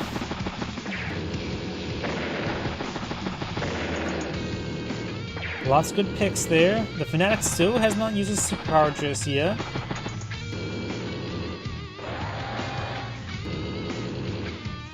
Two seaplanes inside of the aircraft here. Ooh, we got the full superpower deployed in the field, which means triple raid. I didn't realize he was going to pop it this turn.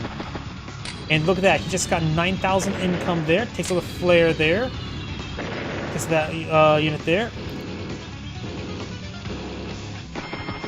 See any more raids? Let's see, 20,000. So he must have raided 3 properties. But it means the Beast got additional 9,000 funds that turn as well. Now we got the Fanatic's ability. 1 damage to all of his units there, so you will get a decent amount of salvage or rebate on all of his units there. Put it up to 48,000. The Beast also did go for a battleship last time, I forgot to mention. Anti-air will strike one of those seaplanes. Now all of his units will fight far more effectively than you would expect. Seaplanes get struck, they can fall back to the aircraft carrier. Drops the capture there, stops the capture. Does get trapped there, that's going to be quite important, though nothing to really tally upon it.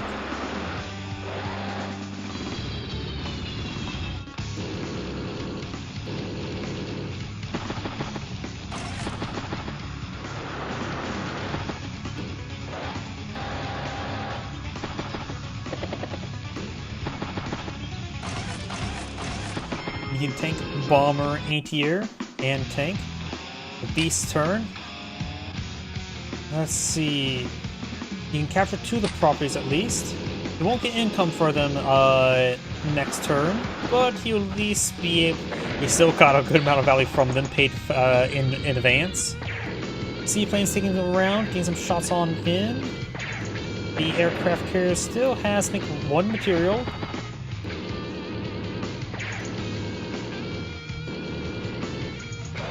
His tank there will probably get hit by the artillery, then hit up by the medium tank. Anti-tank battleships claims the medium tank kill, very nice. Seaplane falls back to the aircraft carrier. It can push forward at 5 health, assume there's no anti-air in the region. Not great damage, but decent damage. Does go for a infantry tank, and battlecopter. Seaplane does go down. Good strike there. Battlecopter spots the battleship.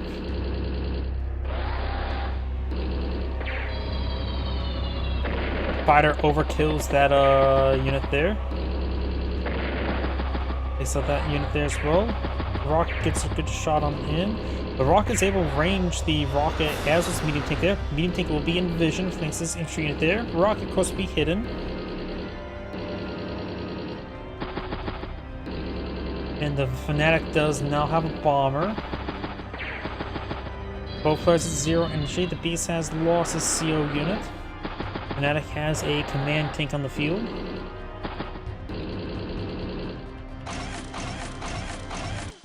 Infantry, artillery, battlecopter.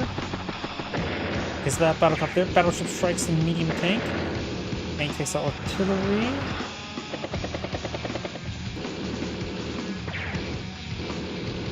A tank creeping its way forward.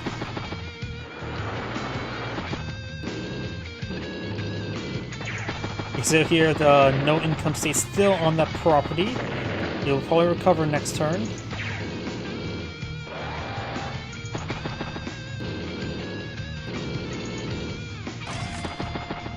Rocket. Infantry.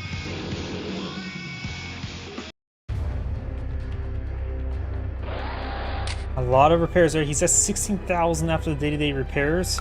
So he is repairing quite a bit with all this stuff on the field. The properties have no income state. He looks like it's past 3 turns, I must be mistaken.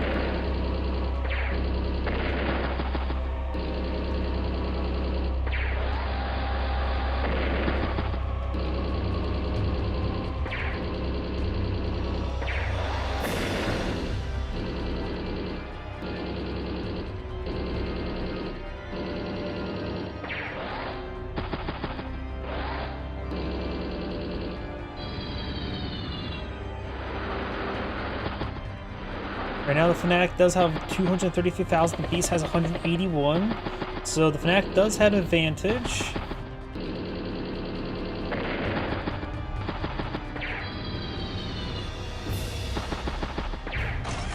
Fanatic right now has 44 energy, the Beast has 0, he's probably going to CO this medium tank.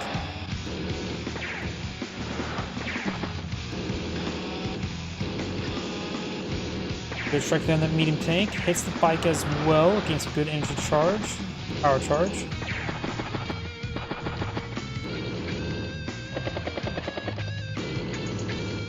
Flare push way forward. Tank, infantry.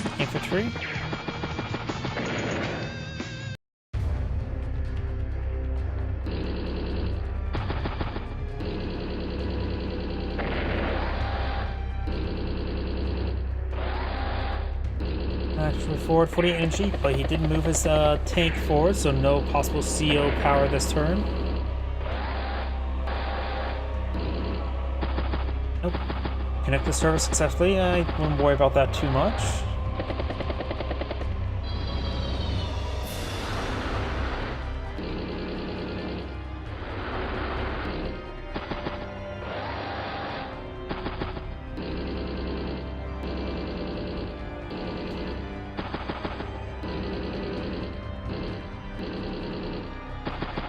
So I'm gonna prep that tank once again. Put it around this meteorite at 96% health remaining. Battlecopter, infantry, flare, and infantry. I feel it's like both players are just paying so. Oh, player. Was he idle this entire time? What? I paused the game. Oh, ran out of time, and so we lost. I don't see a timer anywhere for me to keep an eye on that sort of thing, but looks like the Beast is out of the game by time. I don't know what's the exact term for it. By the way, that was a very good game. This is Angry saying thank you for watching, and on to next replay. Nope, either way, that shall be my last replay tonight. My voice is starting to go out a little bit early today, so everyone